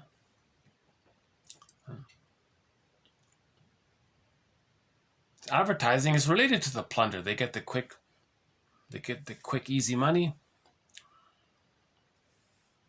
Actually, advertising, we could say, is an extension of it. Now that I think about it, advertising is sort of an extension, an offshoot of the religion. Because if the religion's primary goal is to promote babyhood defense mechanisms, advertising came after religion. So it's an offshoot. Now I think I get the connection between the two. So advertising is like a little branch of religion in terms of its purpose to get people to still use prejudiced way of thinking, us versus them. Okay. Now when people say us versus them, they're using the aberration of I'm okay, you're not okay. But when people say I'm okay, you're not okay, they're talking about themselves. Repressed, projected, seen onto others to communicate that when they are negative towards others, they want to say to the mother in the mind, look, mother in the mind, you see how I'm negative towards them? Well, I'm showing you through my behavior that you were negative towards me when I was a baby, and I'm showing you through my behavior. Do you see it, mother in the mind? Can you change your ways? And they're stuck like that. That's the prejudiced personality. Now, religion and advertising says, oh, just keep on doing that. You feel sort of a little better in the moment because you're in this battle with the mother in the mind. You're stuck like that. Yeah. Next one here. The advertiser addresses in each consumer some fragment of identity not yet consolidated.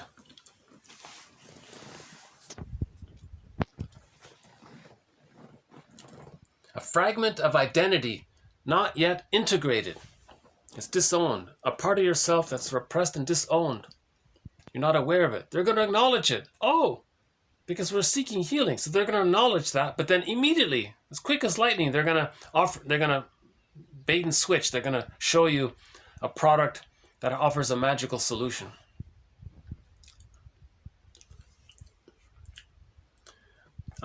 Here's an example that I thought is related to this.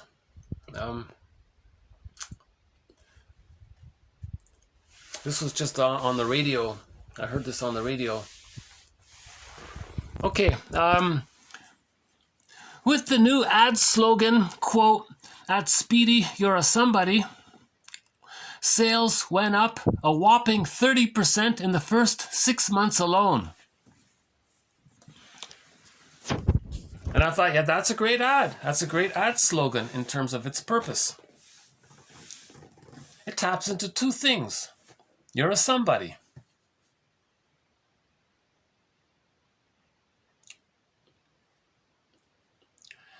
there's an overlap there. I think if a person doesn't have a contact with their sense of self, it can relate to that. You have a sense of self, you're somebody. At the same time, that phrase, you're somebody, implies you're very important. That's taking refuge in the grandiose part self, the child magician. See, there's an overlap, so it's very powerful because it can appeal to a wider audience. That slogan appeals to a very wide audience.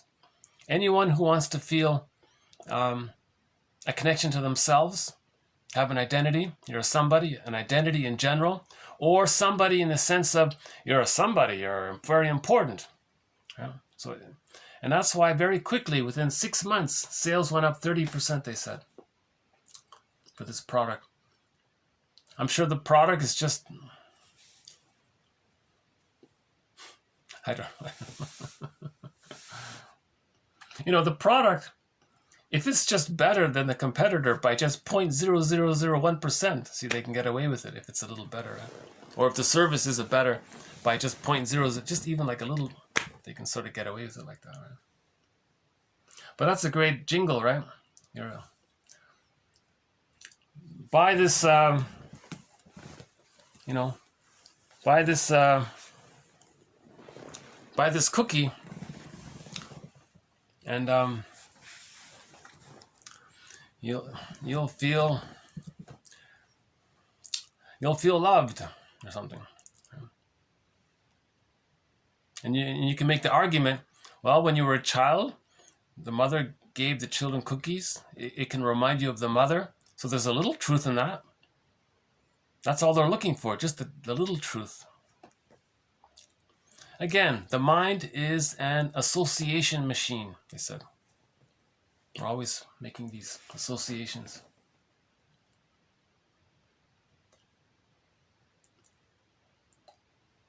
This is just this is only the very tip of the iceberg. This is just the beginning of this thread of the psychodynamics.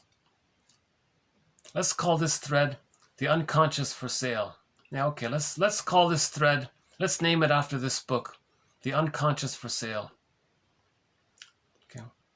So they're going to exploit and use something that you don't know about yourself, get you to associate the appeal, so there's an appeal there, and then associate it to some junk food or to some product or service. And,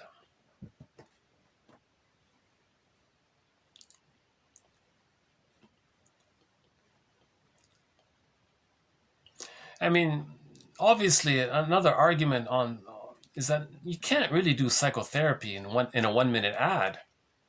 Yeah. That's why I like the music video by for the song "Because of You."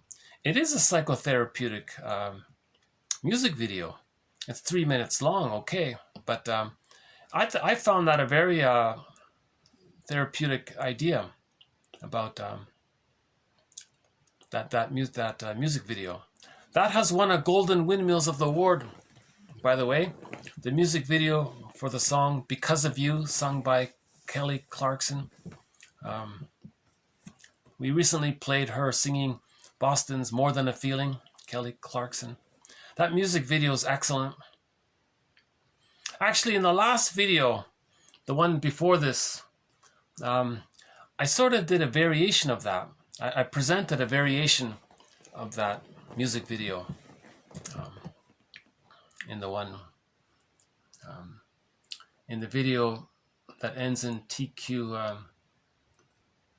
I think it's marked 1970 to 1975. Yeah, that one there, 1970 to 1975. In that video, I presented a self-help exercise that's very similar to that music video. Yeah.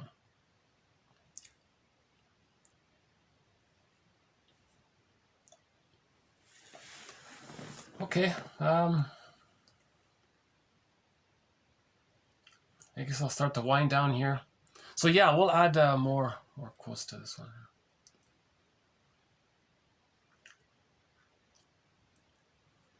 Yeah, we'll have more quotes on the psychology of advertising. We'll have more quotes from this guy here, Arieti, from Italy here.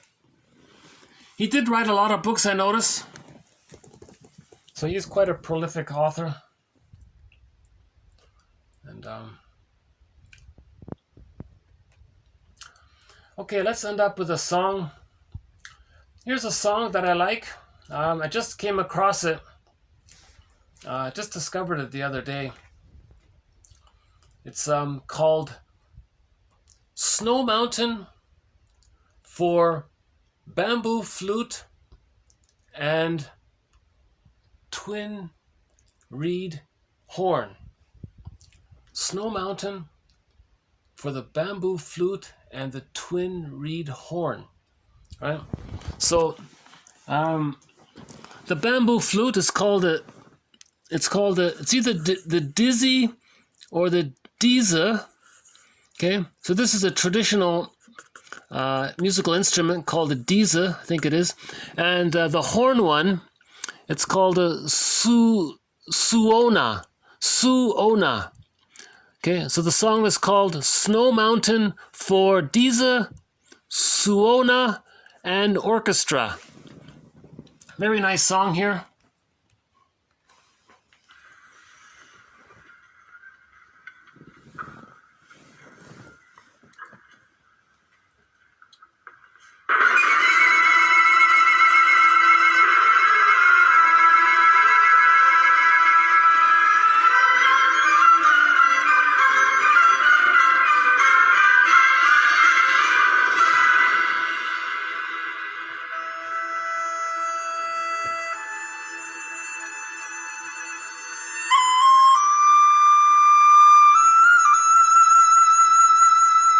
So that's the bamboo flute.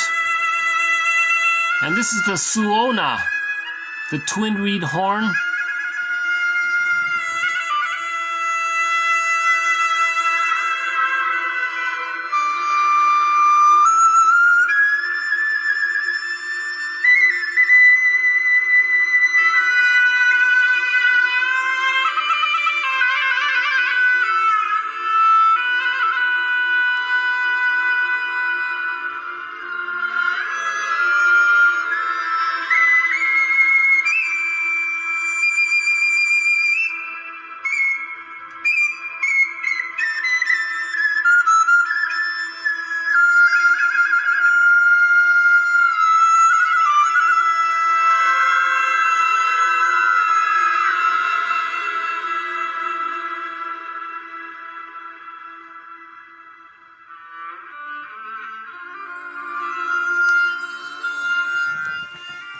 I'll just maybe let this play in the background. Very ancient traditional folk song. I don't know how old it is, but that's a great concert, by the way. The whole concert. If you want to watch a great concert, the whole thing is very nice. It's called let's see.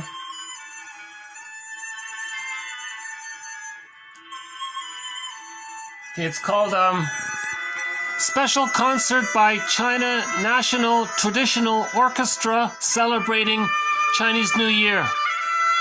Live streamed February 19th, 2022. It's a very nice concert, the whole thing. It's about an hour long.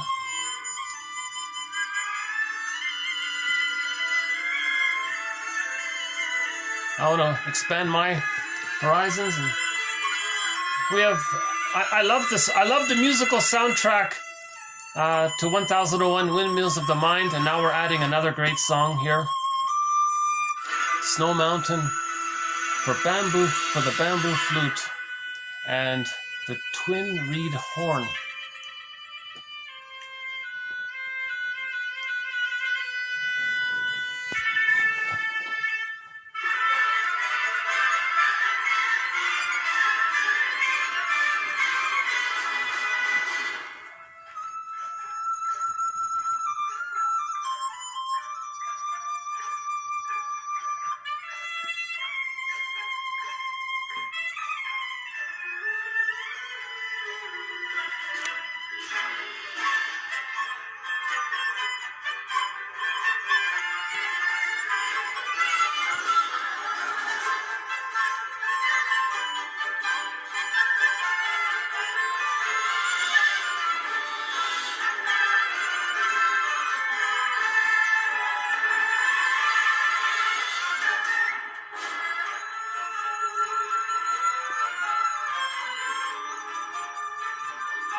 Now that last exercise, I've been thinking about it.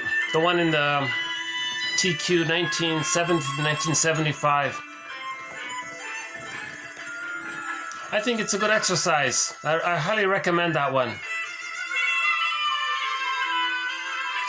To try it on your own in a journal where you visualize a scene of you when you were a child interacting with a parent. Yeah. And so if you read through the quotes in the last video, it sort of guides you through that exercise. It's a very good exercise. We'll have more self-help quotes in future videos. That's one of our threads here. So exercises from self-help books that I think are helpful is one of the threads throughout this series. So we did one in the last video, and we started a new thread today in this video on called "The Unconscious for Sale," and we've sort of added quotes to our other threads. Displacement, right? Somatization. This is sort of a new one, this new idea here called reversal in motivation. That means you think consciously you're going towards something, but that energy is actually serving the unconscious motive. That's called reversal in motivation. Interesting way of phrasing it. That's why it's very helpful to read psychoanalysis from other authors and their expressions. It's nice, and how they translate it into English, and what approximations did the translator have to describe it. That's a very helpful idea. Right? Think about it. Reversal of motivation. You're doing something that you think is what's called real self-activation, but the end result is you're just repeating some traumatic script. That's why we want to bring the traumatic script to consciousness, so that our energy can be devoted to conscious motivation. Right? That's called free will, right? You have a conscious choice, you set a goal, it's free will. And it's in service of your real self. Right? And you have the energy for the real self because you have the real self. But you don't have the energy for the real self if you don't have the real self. Now, the reason you don't have the real self is because there's a trauma that squelched the real self, because all of the energy is devoted to the amygdala. It's devoted to the traumatic script. Right? So we want to heal the traumatic script. We want to unpick the threads of a traumatic script, use those threads to weave a new, healthier script. Then we have the so-called free will. Conscious choice. Then we have conscious motivation. Otherwise, right? Yeah, I love that. I like that song quite a lot. Yeah. Let's see.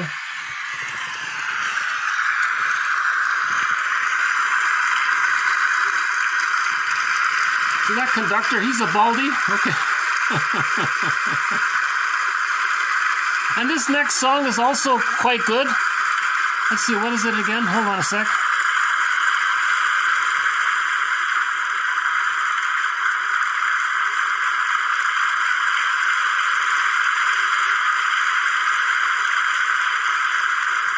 Okay, good news from Beijing reaches the border village for Chinese orchestra. Okay, this next one's also quite good. I'll just play this in the background here. So the song is called Good News. Yeah, this is the more, I think this is the most upbeat one, this one here. I feel enthusiastic, I feel encouraged, I feel a little inspired by this quote here by Arieti.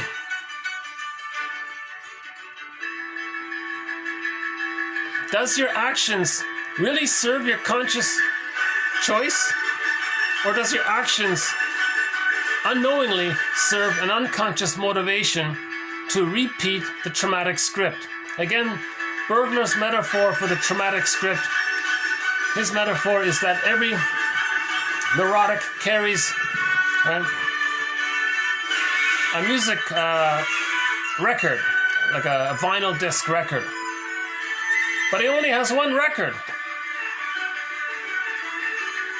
That's why it's good to learn music from all around the world, different styles of music, have more variety. We don't want to just listen to one song. Yeah, a person doesn't want to listen to the same one song over and over again all their whole lives, right? That's Bergler's metaphor. Wouldn't that be painful? If you only knew one song, Twinkle, Twinkle had a little star, and that's the only song you know, and the only song you played and heard, wouldn't that be maddening to hear that one? You want a variety of songs. So Bergler says the traumatic script is like a person carrying just a record with one song on it, and then he just replays that one song over and over again in every new situation. So we want to... Okay, the other one here was the one about rationalization. Yeah, the example of the guy, you know, and the one about advertising. Anything else here? What else did we talk about? The advertisements don't encourage healing or self-reflection. They only want to tap into your already existing use of defense mechanisms and get you to then associate them, because they make you feel good, to the product, right? So if a person uses, magical thinking a lot, the ad will show magical thinking and then link it to a product. So the defense mechanism links to feeling good, then you want to link that to the product. All advertising, he says, is basically in this area.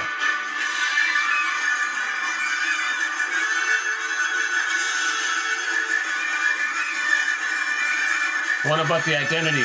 The advertiser addresses some fragment of identity, some part of yourself not yet integrated. Right? On that note there, with the audience clapping, I'll end it up here for today. So thanks very much. More quotes to follow. Bye for now.